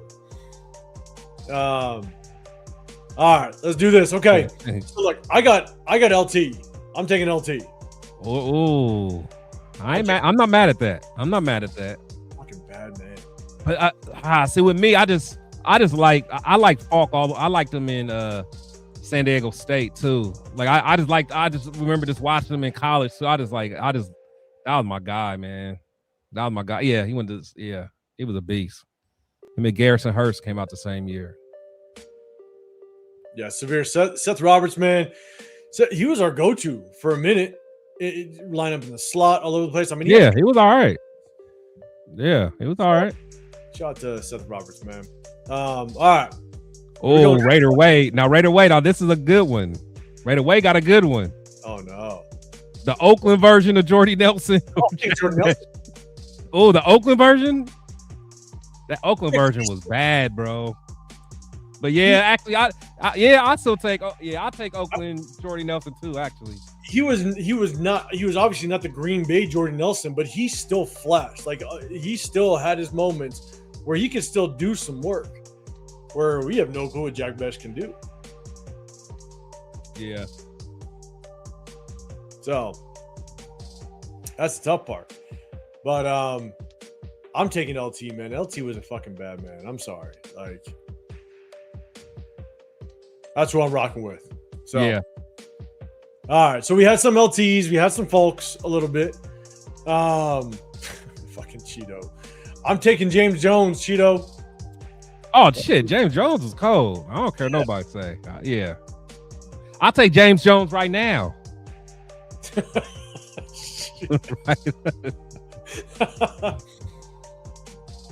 Oh, okay. Now here's where we get real. Raider Way coming with some questions, man. Oh no! Look at this. Deuce Gruden or Besh, man. Deuce Gruden just won the record. He won something with the weightlifting. Did you see that? Oh, for like bench or something like that. Yeah. I'm taking Deuce Gruden. Yeah, and he's kept our team healthy pretty much. I'm keeping Deuce Gruden, even though I think he's our curse, but it's okay. Probably. Okay. Okay. Back to the game. All right, let's go. But Ruben saying, shout out to Donald Penn and Marshall Falk coaching at Southern University. Nice shout out to them. I love it. All right, next one. Damn it, Lamar. Y'all ain't gonna keep pulling us back into this conversation. Damn it. I know. Albus wedded. Oh man. Here it is. Jordan Love or Baker Mayfield? Chud the Builder or Jack Besh? God damn it. I'm out. I don't know. Okay, my bad. Okay, focus. Oh, Baker or Jordan Love? Or Baker Mayfield? Baker got a gun, man. But It's like it's grit versus yeah. the passing ability of Jordan Love, and if you respect Jordan Love's passing ability, yeah, and the fact that he hasn't had the best of weapons, right? Who, Jordan Love? He's had some. Well, yeah, it's true. I mean, he hasn't had the best of weapons. I mean, Romeo Doubs has kind of pulled off a little bit, but it's like I think the difference between the two is the grit of Baker. Yeah, you look at that more. Yeah, Baker's dog mentality. I like that. I've always liked that. It's like, who would you have on our team? Who would you rather have on our team? Jordan Love or Baker Mayfield? Probably Baker, because I think arm talent is probably the same. Baker got that dog mentality, but when Jordan gets rolling, he looks good. He looks good when he gets rolling, though. I ain't gonna lie. He does. But I think it's the overall consensus. You got Sacktown's got Baker. Right away got Baker. Cheeto's taking that dog, the grit. Jason's got Baker. All right. It's a lot of Bakers. I got it. I'm surprised. I thought it'd be more even. I got Baker too, but I ain't mad at someone saying Love though. You know what I'm saying? Damn it, Ruben. Why you gotta bring that up? Yes, he did. Just not in a Bucs uniform. God damn it. That was came off the plane and beat us. That game. There's a couple reasons why I'll remember that game was because not only did Baker come in on like a day and a half of practice and beat us up, but it was a Thursday night game if I remember correctly, and I flew in to my hometown and linked up with my best friend that is a Raider fan, and we're like, I flew in from Texas at the time, and I'm like, hey, we're watching this game together. It's Thursday night, and Baker fucking took it to us on Thursday night. I was pissed. Oh yeah, I was so mad. So, Jason, Baker in a bar fight all day. Jordan's in the fire exit. Probably. You ain't lying. Okay. All right. Look like that one was pretty easy for everybody. Okay. All right. So, I believe now we're switching it up. They ain't football related. I'm just curious. And Let's go. Be a regional thing. It might be what you're used to. It might be the area that you're from. Let's go. I wanted to get a little creative. And so I'm curious what the chat has to say on this one. Let's get it.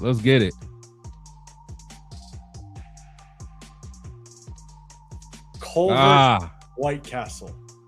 See, as a fat boy, the president of the Fat Boy Coalition, this question depends on what time of day. Depends on what time of day. Because if you're just leaving the club and you done bought the bar out, it's 2:30 in the morning. Oh, White Castles. It's White Castle all day. White Castle at 2:30. Are you? Yeah. Okay, so because I only put in Severe. You got Culver's. I only put Culver's because when I moved to Texas, Severe don't drink. He don't count. He don't know that White Castle time frame. My bad. Go ahead. Culver's was the first time I ever, when I moved to Texas, there was a Culver's down the street from me, and I had it for the first time, and I was like, holy shit. That's good. It's definitely good. This is real. This is real. Yeah. And I've had White Castle. I've had White Castle plenty of times. Yeah. I got to do Culver's, man. Oh, Culver's at 23, I'll say 20 hours of the day, Culver's. But it's like that 3 to 4 hour window. It's White Castle. Actually, you know what? Because they're not even open 24/7. So that's true. Yeah, that's true. I guess there's the caveat. Oh God, see, he had to get up in. He had to. Can y'all hear me? Yeah. For sure. Yes. White Castle is EBT food. I'm not touching that, right? That's like. I'm not touching that at all, man. Beef. They say it's 100%. Yeah. Beef. I don't know what part of the beef, but they say exactly. They take all the beef that wasn't used in other products and put it in White Castle. And just poke some holes in it. That's all you do. Yeah. No, I'm good on White Castle. Culver's is good. I've only had it once, but it was good. Man, that was like my go-to. So the difference is when I lived in Texas, you're on Central Time, right? And so the morning games, West Coast, are 10 o'clock. So in Texas, the games kick off at 12, and so the games are over by 3. Culver's is still open. So if I need to go hit a Culver's after a game, it was right there down the street from me in Texas. And man, that was my go-to. Culver's was that hit the spot. But I can't argue 2:30 a.m. White Castle. Can't argue. Yeah, bro. Yeah. Man. If y'all be on that toilet until 2:30 p.m. Right away, you haven't had neither. Hey man, you got to find it. You got to find it. You got to go to Vegas. I mean, White Castle's in Vegas. Culver's is mostly in like the Midwest, but I guess it's down south too. So there's a Culver's.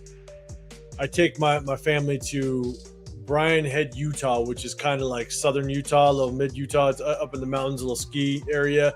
Go to the snow. Culver's on the way. I hit it every time. Got it. All right. So next one. Oh man. All right, Jason. I didn't put it on here. Jason said you didn't eat Whataburger. I did eat Whataburger. Yeah. And the White Castle headquarters. You guys know where it's at? No, where is it? You know where it is. Where the very first NFL headquarters was in Columbus, Ohio. Just so y'all know. Oh, okay. So you. Yeah. Just so y'all know. Yeah. Just so y'all know. Come on, Columbus, baby. No wonder. No wonder. Like Jason. The Whataburger. It all makes sense. The state of Ohio, known for its fine cuisine. and Wendy's right here in Columbus, man. Let's go. Hey. Let's go. Don't you talk about Dave. All right. Don't you bring Dave into this. Hey, Dave from down the street, bro. Don't you bring Dave into this. That man is a national treasure. Bueno, what's going on, man? You got the Culver's too, all right? Dixon's got the Culver's as well. All right. See, it's up there. All right, here we go. We're gonna go next one. We got one more. Again, throw a little curveball, have a little bit of fun, and I figured, Leo, this one's for you. All right, this is out of here. See, I ain't got In-N-Out out here. I ain't got In-N-Out. I don't even think I've had In-N-Out. You never had In-N-Out? I don't think so. Oh man. Right, what's the other one out there? What's the other one that's big out there? It's In-N-Out. Ain't there another one though? In there like another one that's kind of like? I mean, mainly In-N-Out. Oh, maybe I did have it. That's big. Like it's burgers. Yeah, nah, that's like In-N-Out. In-N-Out, the only thing I can think of. Okay, then maybe I did. Yeah, it's cool. All right, Sacktown, Five Guys by a mile. That's what he's saying. Five Guys by a mile, brother. You gonna be paying like $30 for a meal. I know. I'm about to say that. Yeah. He's got the shake. Five Guys is taxing. Yeah. Hey, Antonio's got the. He's got the Five Guys as well. All right, let's go right away. Well, does In-N-Out got the hand cut fries though? They do. People don't like but they're different. People don't like it. People don't like In-N-Out fries. I think In-N-Out fries are overly hated, to be honest with you. And they can vary from location, but if they're hot, they're solid fries. And I'm a fry connoisseur. All right, French fries are my thing. The fact that you said the fact that you said they're solid when they're hot, that lets me know Five Guys for the win. I like them. But if I said they're good, it's going to be all out revolting. It's like me saying Genty ain't worth the number 6 overall pick. It's going to be revolting in the chat. I like the fries. The fries are good to me, but a lot of people hate the fries unless you get them like animal style, which is like it's the cheese and the sauce and the grilled onion. They're like you got the cheese and the sauce and the grilled onions on there over the fries. So a lot of people like them like that. I mean, I like them just regular. I don't be doing all the other nonsense. But they're good to me. So, all right, Chris. So you coming out for at least one game this year? You got it. Yeah. And we hit In-N-Out. Chris coming out for a cruise, right? He coming out for a cruise. I'm gonna get him to an In-N-Out. Oh, yeah. Shit. We gotta do it that way. Oh yeah. But also, shout out, real quick, just to say it before we kind of hit a little more of the chat. When Chris, let me know if you do come out for a game, because if you do, Severe, you gotta come out. Cheeto, you gotta come out. We're gonna barbecue at my house for one night. Okay. Let's sure, go. for sure. I remember last time you barbecued. Let's go. Fire. And that barbecue was reheated in the oven because I brought that barbecue that morning. Hey, it worked for me. All right, so that was different. I think I'm coming to the I think I'm going to the Broncos game like late, I think in December. I think I am going to that one too. Okay. Let's do it. We'll take one night. You'll roll through. We barbecue at my house. We have some fun. I'll put the kids to bed. They're gonna be upstairs. We all be downstairs. It'll be fine. We'll be straight. Yeah. Exactly. Hey, cashmere hats and Smirnoffs, man. Hey. Cashmere hats. I'll bring my cashmere hat. We'll get it popping, man. I got a snakeskin one. Hey. Man, Raider Way is like, you had the cheese in the In-N-Out. Come on, Raider Way. You can come on. Bring the apple turnovers.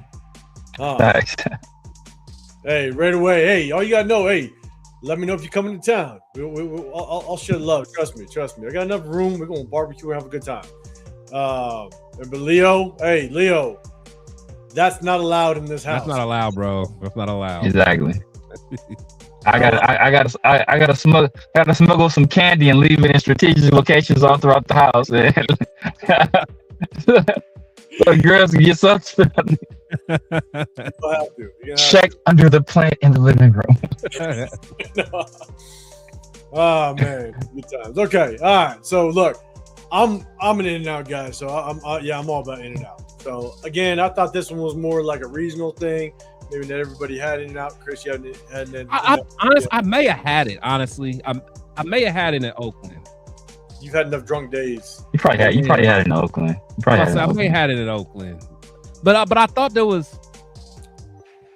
So there ain't another one that's kind of like competition to them out there. No, not really. I mean, Shake Shack, but that's not really competition to In-N-Out, and they're like more all over the place. Whataburger, y'all don't have those out there? Nah, we don't got that. That's like down south. Whataburger's low-key trash though. Whataburger's coming in for the first time on the Vegas Strip. I'm just throwing it out there. They're supposed to be like hitting it at the end of this year, so there will be a Whataburger out there. Okay, now I'm thinking about then maybe it wasn't. It had to be In-N-Out. I went to one of the spots, so for some reason I thought y'all had it like it was like a competitor, but I guess not. So yeah, I've had it, but Five Guys just for the fries. Yeah. The extra handful of fries at the bottom of the bag. That's what you're saying. Oh yeah. Fries. Nah, they load the fries up. They do load the fries up. They do, 100%. Okay. All right, hey, just want to switch it up, have a little bit of fun. We did our verses, stuff like that. But you know what I'm going to do? Hold up. All right, Severe, because you with us right quick. Let's do this. Hold up. He got to do his other one. You give us yours real quick. I think you said in the chat a little bit. Which one you got? Oh, at their peak, it's Ramsey, but longevity is Pat. But for argument's sake, I'm gonna go Ram. But it's hard to go against Pat, though. It's hard to go against Pat. All right, next one. Marvin. I like Tams, but that booth was too small for me. But I do like Marvin. Marvin. I'm going Marvin. Going Marvin. Okay, next one. It's all-time sack leader Bruce Smith. I mean, that's goes without saying. I got you. All right. That's a good one right here. This is a good one right here. Oh, look, low key in today's NFL, Marshall Faulk will be a monster. But LT was something different. LT was something different, and the way he just carved us up every time. Remember, there was a year that he by himself had more touchdowns than the entire Raiders team. Like there was a year where he did that to us. So I'm gonna go LT, even though I hate that dude. Bueno, Tommy's. Oh, Tommy's, man. Is it? Maybe you talking about Tommy's? Tommy's not really competition in and out though. Tommy's is chili burgers, but Tommy's is good too though. Tommy's is good. All right, I think I got one more bang. This is the last one. All right, so which one you got? Ooh, I'm going Jordan Love, man. I'm going Jordan Love. I think if Jordan Love had like some weapons, because like Baker didn't had Mike Evans, he didn't have Emeka, he got so he got some dudes like Jordan Love's best receivers are Romeo Dobbs, you know, Dontavian Wicks. What are we doing? What are we doing here? So I think if Love had some legit guys, I think that he'd be held in higher regard. But he's still probably considered like a top 10-ish quarterback by a lot of people. So I'm going Jordan Love, and he's from Cali too. So you know, he is. All right, cool. Just want to get yours in. We'll go back up the big screen. Shout out to everybody, man. Double tap the screen. Appreciate y'all.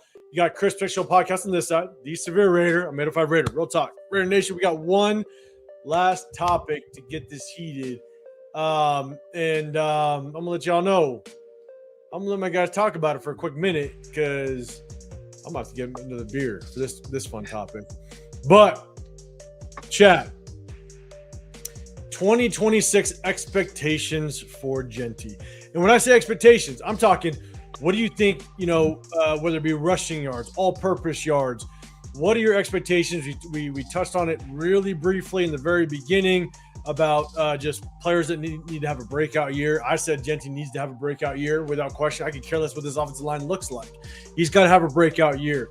And so, chat, let me know what your thoughts are. What's your expectation of Ashton Genty this year? And Severe, before you go, I'm going to give it to my guy Chris real quick, okay? Because by the time Chris is done, maybe I got my beard. But Chris, let me ask the clarifying question. When you say expectations, you mean what do we think he'll do, or what do we want him to do? There's two different things. Oh man, it's an open forum. Let's put it that way. Okay. Oh dear. Okay. That's all right. And so I'm gonna go grab myself another beer to prepare for this one. And chat, let me know, Chris, if you can star any major comments. But Chris, what is your expectations and what do you expect out of Ashton Genty in this 2026 season? I'll be right back. Yeah, so to be honest, what I expect from him, I think he'll get about 1,150 to 1,200 rushing yards, about 7 touchdowns. About 7 to 10 touchdowns rushing. Receiving standpoint, he may get another, maybe another 350 receiving yards. We'll say 5 touchdowns. So I'll say overall, he'll probably give me close to 1,500 all-purpose yards. Yeah, that's kind of where I'm at. Maybe 11 or 12 total touchdowns. That's kind of where I think he'll be. I hope more, but that's where I think he'll be. Yeah, I think we're on the same sheet of music. I'm looking at it like 1,100 rushing yards, especially now since he's likely going to be in a timeshare. I'm expecting like 1,100, hopefully with better efficiency. Like I'm looking at maybe like 3.9 yards per carry at least in that range. 7 rushing touchdowns. Yeah. To me, he got to hit 4, man. He got to hit 4. We're gonna be at 3.8, 3.9. Like 3.8, 3.9, and then I think he'll hit like 7 rushing touchdowns, 7 touchdowns on the ground. I think he'll put up another like 450 yards through the air with another touchdown or 2. So looking at about 1,500 all-purpose yards, 9 touchdowns total. 7 on the ground, like 2 through the air.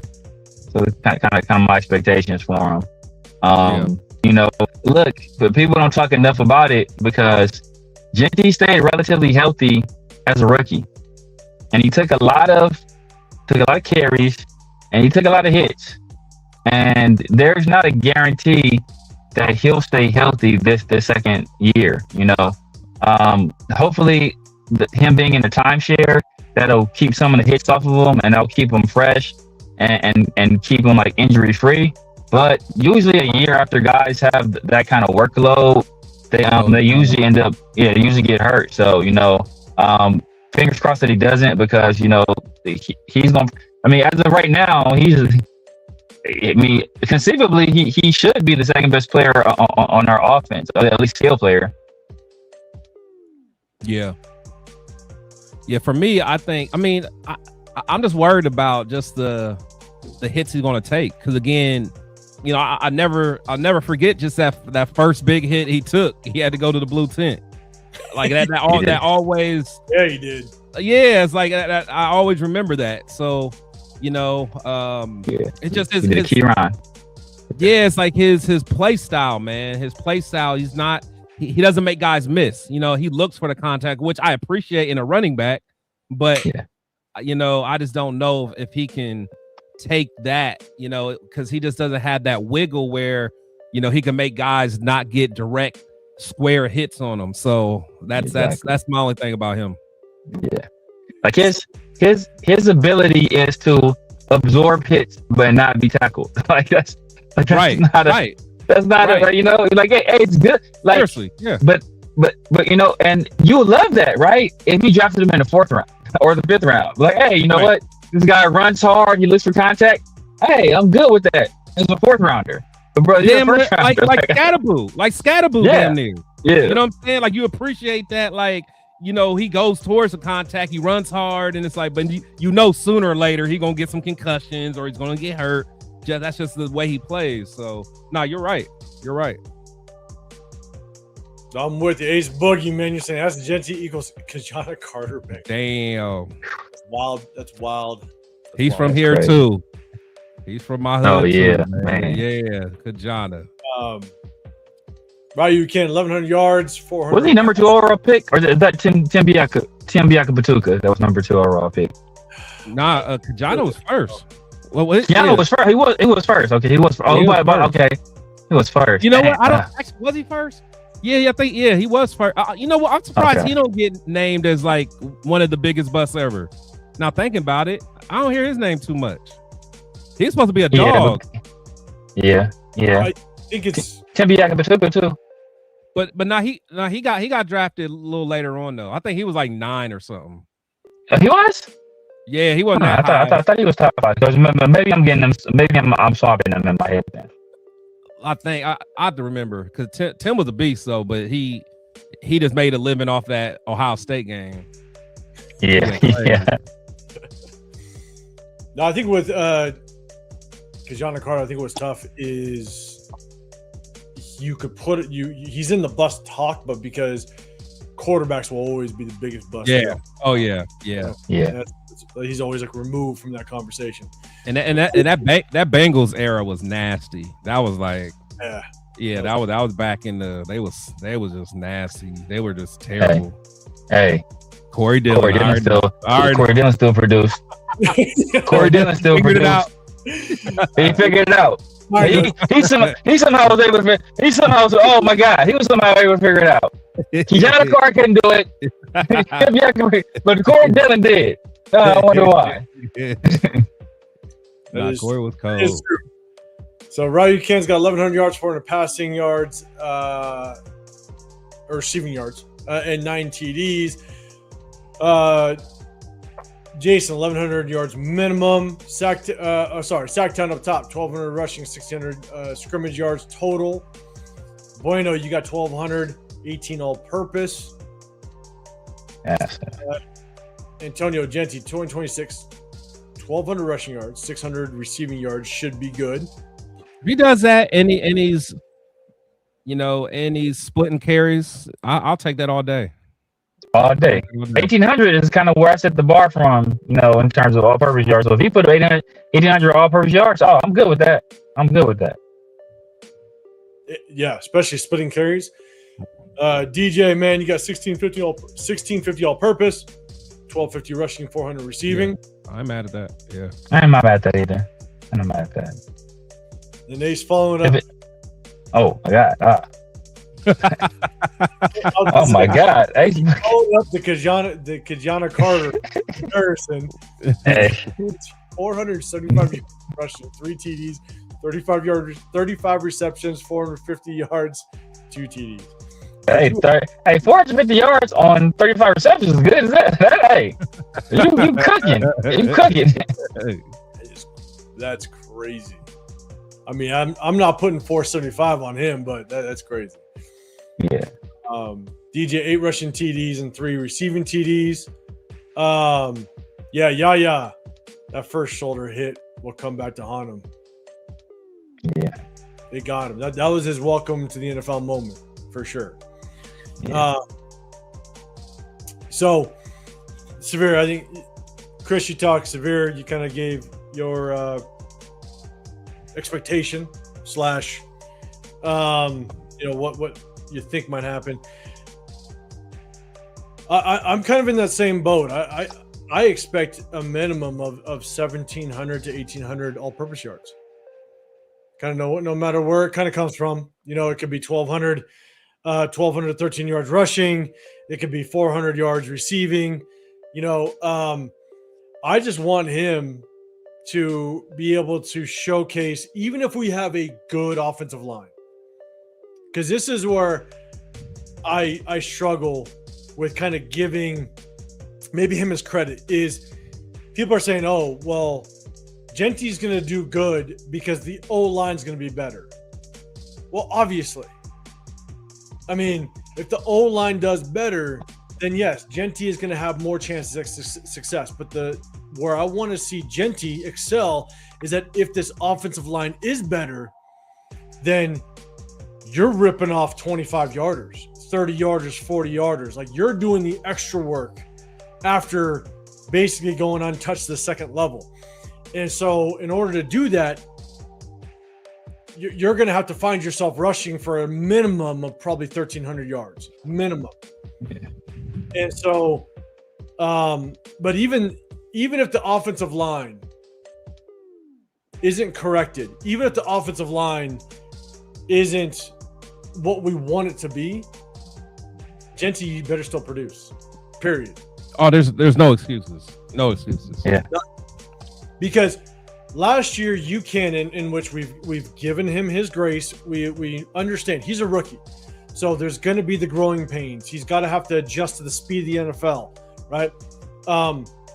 But being a number 6 overall pick, that second year, we got to see improvement. We got to see that you're adapting well. We got to see that you're adjusting to the speed. We got to see that your vision is coming together. Because last year, you can blame a lot on scheme. You can blame a lot on the offensive line, but there's plenty of examples of Genty. It was your fault as well. You didn't see the hole. You didn't make the right cut.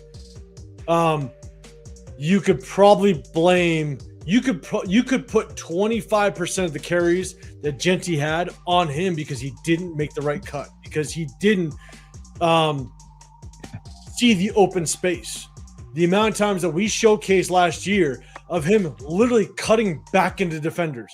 Yeah. What the hell are you when you have literally developed an entire college career of breaking tackles and you cut back into defenders when you had a clear lane to the outside where you're one-on-one with the corner, you're one-on-one with the safety, break that tackle and go, where all of a sudden you cut back into the body of the defense.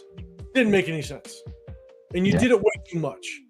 And so you need to correct that. If you don't correct that, you're going to be a mediocre running back at best. Period.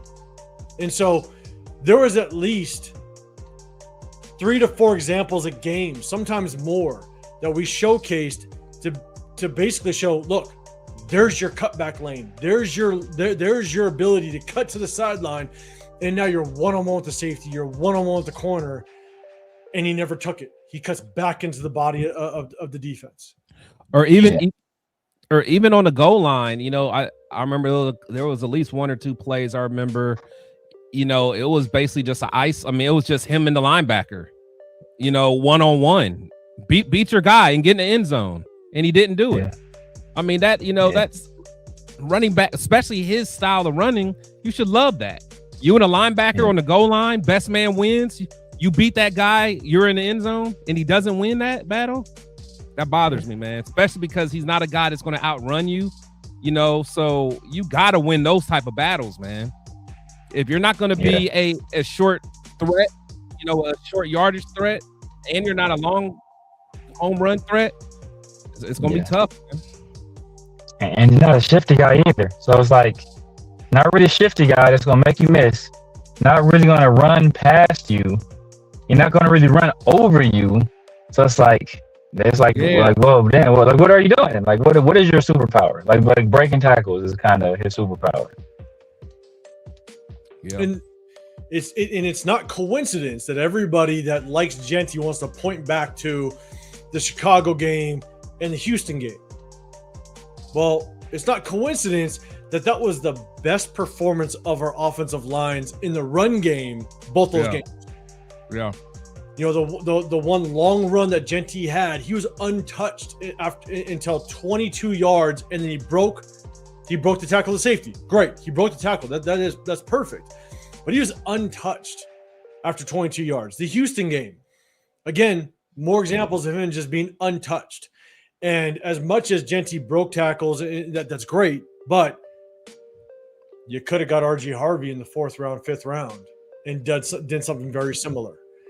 You could have got Kyle Manungai, you know. So it's like, where does Genty show his worth as a number 6 overall pick? And that's what I want to see, and that's what he has to showcase. And in my opinion, the only way that he truly showcases that is, Chris, to your point, short yardage. Yeah. 4th and 1, 4th and 2, 3rd and 1, get those short yardage gains. But at 5'8", 115 pounds, like he doesn't have it. And I think he lost some weight, didn't he? Didn't he lose some weight over this offseason? Like to kind of slim down a little bit to get faster.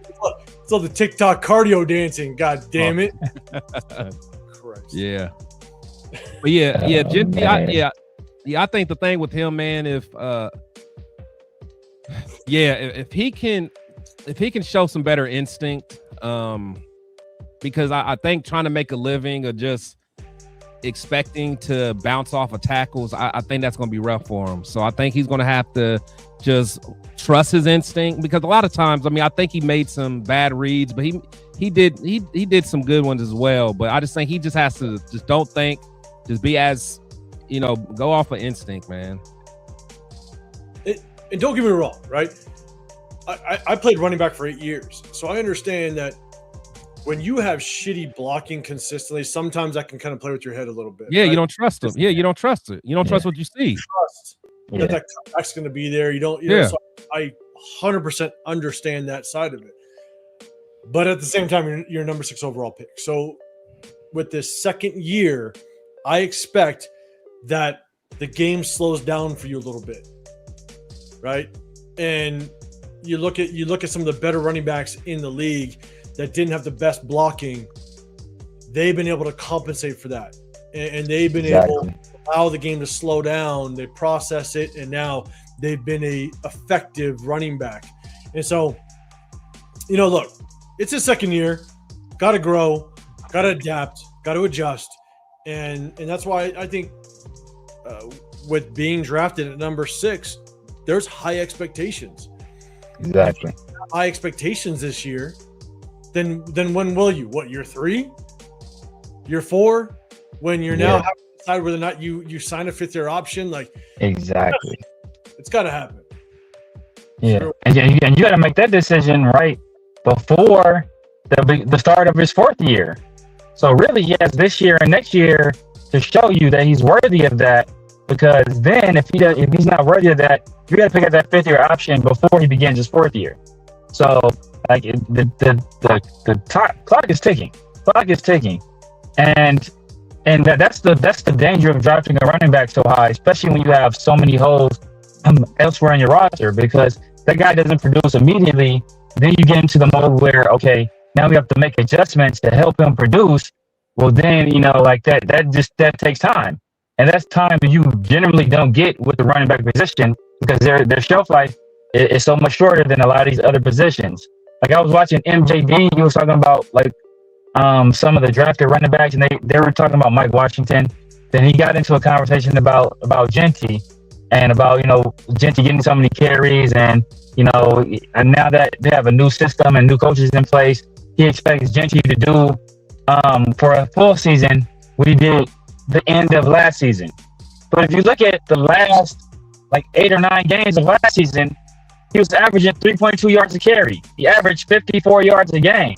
So you want to extrapolate that over the entire season? Like, what are we saying, right? So like, people they assume he's going to be good. Or they want him, like they're wish casting for him to be something that he has yet to show on a consistent basis. He showed it in 2 games. He has 2 games over 100 yards, and and that's it. Yeah, and so, but I don't know if I said this earlier, but what I will say is, if our O-line does not produce and we still lean, or not us, but the fan base still leans on the fact that our O-line's not producing and that's why Genty's not doing well, I'm going to be pissed off at Spytek. I'm just saying. Because you've now had 2 off seasons, 2 free agent season, 2 drafts to address this offensive line. And I'm sorry, you should have had a top 10 offensive line at this point. It was an issue for the last couple of years. Ever since 2016, at least, you built through the trenches. You went through the trenches. You saw the example with the Eagles just a few years ago. Yeah. If we continue to have a bad offensive line and we have failed to address it as a whole, right? We got Linderbaum. That's fine. Linderbaum, great. But we also still know that we have certain holes, and you waited till the 3rd round last year. You waited till the 3rd round this year. If our offensive line isn't spot on, and you combine that with the fact that you drafted Genty number 6 overall, it's a failure by John Spytek. Yeah, better have a damn good offensive line this year. So remains to be seen how it works out. But I think the expectations of Genty is, look, you got to get the number 6 overall worth. But just keep in mind, and I said this really the moment that Fernando Mendoza was in the talks is, I just don't know if there's a world where you re-sign Genty. Because if you re-sign Genty and you give an extension, you're staring down if Mendoza ends up being who everybody thinks he's going to be, you need to find the salary cap space to pay him that massive contract. If Mendoza is right, you're not going to waste it on a running back. Running backs are a dime a dozen. You look at what the Seattle Seahawks just did with Kenneth Walker. They moved on from the Super Bowl MVP. You don't spend money at the running back position when you're about to spend a shit ton of money on a quarterback if Fernando Mendoza works out. So it remains to be seen just kind of what Genty's future looks like. But the hope is that we get his worth. He ends up being a damn good running back, and hopefully we see him as a top 5 running back at some point in his career. But the expectations are high, being number 6 overall. Yeah. So that's everything. That's us, man. We appreciate everybody. Rock, and we see everybody up in here. Lamar, man, you're saying I don't trust DJ Glaze at right tackle. Honestly, we'll see how that works out. Hopefully we can get an extension of what that 2024 season looked like, but remains to be seen. Sacktown, Rick Dennison is a huge upgrade. Let's hope so. Let's hope so. And we got the man of the last second, Jeff. What's going on, big dog? What's happening, man? Good seeing you in the building. Well, we're just getting out of here. Jeff, you missed it, Jeff. You missed our verses. You missed our new game. I'm glad you didn't see it. So next time I try to do it, you don't cheat. That's all. That's what I'm looking out for. So, but shout out to everybody, man. Appreciate it. We know that not a whole lot of news is flowing, but we want to jump on here. We are rocking Wednesdays. We will rock Sundays. probably around like mid-July when the news really starts to pick up. But before we get out of here, Chris, stop. That's just God damn it. Chris, give a shout out to the interviews that you had again, man. With Hugh Jackson. Yeah, man. Our interviews, man. Let everybody know. It's your boy Chris with the Shield Podcast. I'm man. Check out my interviews again, man. You know, my boy Hugh Jackson, Jason Campbell. It's all on my page, man. So check me out, man. Check me out. LS, what's up, man? Big Dog LS. Severe. Let everybody know about your shows throughout the week. What you got? What you got popping? He had a show today. You know what it is. Yeah, exactly, right? You guys know what it is, man. You guys know what it is, man. Severe Raider. YouTube, Snapchat, TikTok, X, IG, True Social, Take Twitch. Tuesdays and Thursdays, man, my guy, PharoahNFL. Obviously, Wednesdays, I'm in the Raider War Room. With my brothers, 805, featuring Christian Protective Shield. And the remix. I'm gonna have to, shout out Lamar. Yeah, hey, that Jason Campbell interview was it's fire, man. Appreciate it. Definitely head over to Protect Your Shield podcast. I might have another one pretty soon, man. We might be getting a Jacoby Ford sighting. Oh, that's clean. Might get a Jacoby sighting. We'll see. Hey, look, keep working your way. Hey, work your way up to DMC, man. Jacoby Ford is the next one. I know. Give my done. Yeah, that's the end game right there. That's Mike Tyson and Mike Tyson punch out, bro. Exactly. Once I get the Darren, I'm good. Man, hey, Seawood is the one. I know that would be a dream come true. Yeah, but I would love Seawood, but the fact that he's tainted. Someone else already interviewed him. And whatever, bro. Yeah. All I gotta say is, man, if I was back in Texas, because Darren McFadden lived literally like 4 blocks away from where I moved in. Oh wow! Where I bought my house in Texas. He lived like 4 blocks down, and so like I never obviously went to his house, but because 805 stunting on us, bro. He just lived in Darren McFadden's neighborhood. Exactly. 4 blocks down. No, hey, that's a ways away.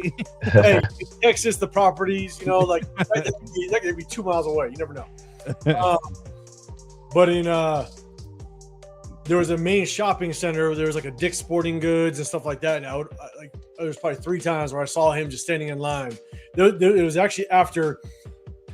Do you remember the story when Darren McFadden got caught like passed out in his car? Oh yeah. Today. Yeah. He went sober after that, I think he's been sober ever since. Yeah, it was like a month after that happened. I saw him in line at Dick's Sporting Goods. I walked up. I'm like, hey, man, I'm a big Raider fan. He said, hey, shout out. I was like, I know all the news is swirling. Everything good, everything cool. He's like, oh, yeah, man, hey, I'm just getting my shit together, and everything was cool. And so that's good, man. Not for a quick minute, but obviously that was a long time ago. Not in my podcasting days. So, but shout out, Jeff. Hey, yeah, the champ is here. Shout out to you, big dog. Appreciate you rocking. I forgot you got a soundboard. I do. Oh yeah. Not when I need to. So it's not the turf. No, not the turf.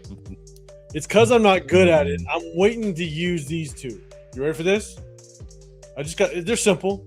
That one's always fire. You know what I'm saying? You got that one. There you go. When Severe wants to call somebody out, I got that one. There you go. That one. Undertaker. Shout to Jeff, because I seen Jeff use this one, but he uses the actual screen, the actual video of it. But I got this one. Emotional damage. And that's just for our boy. That's good. That's a good one.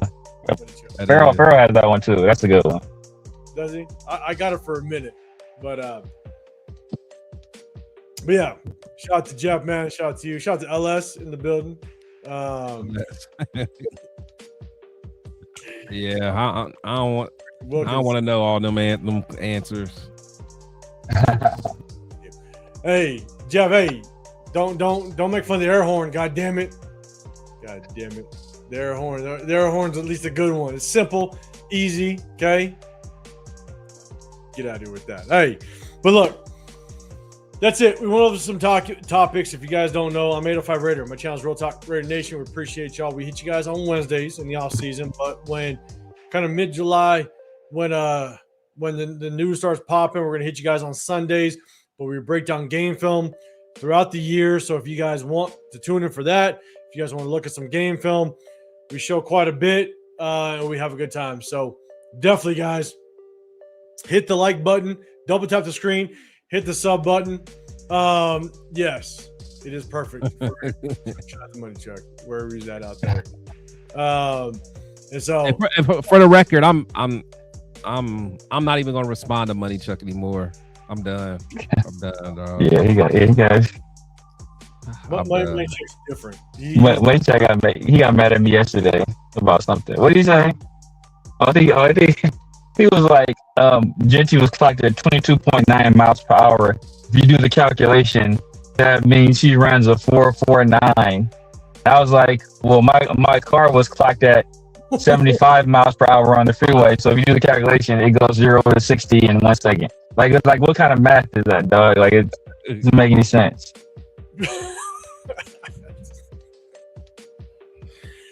Yeah, so we're gonna leave Money Chuck alone. Money Chuck, he does him. You gonna be Genty's stepdad in Idaho, but I haven't seen him in a minute. So shout out to him. Hey, we're gonna get out of here. Hey, shout out to everybody. We appreciate everybody rocking with us. Do a big favor, double tap the screen. You got the Severe Raider on this side. You got Protect the Show podcast on this side. I'm 805 Raider, Real Talk Raider Nation. Hey, appreciate y'all. Have a great rest of your week. We won't be here on Sunday. We're gonna tap back in July on Sundays. We'll definitely tap in next Wednesday. Any news that pops up, we might hit you guys with a surprise live. Band together, say what's up to y'all, but appreciate y'all. So have a great rest of your day. Double tap that screen, hit the sub button. We'll see you on the next one. We're out of here. Peace out.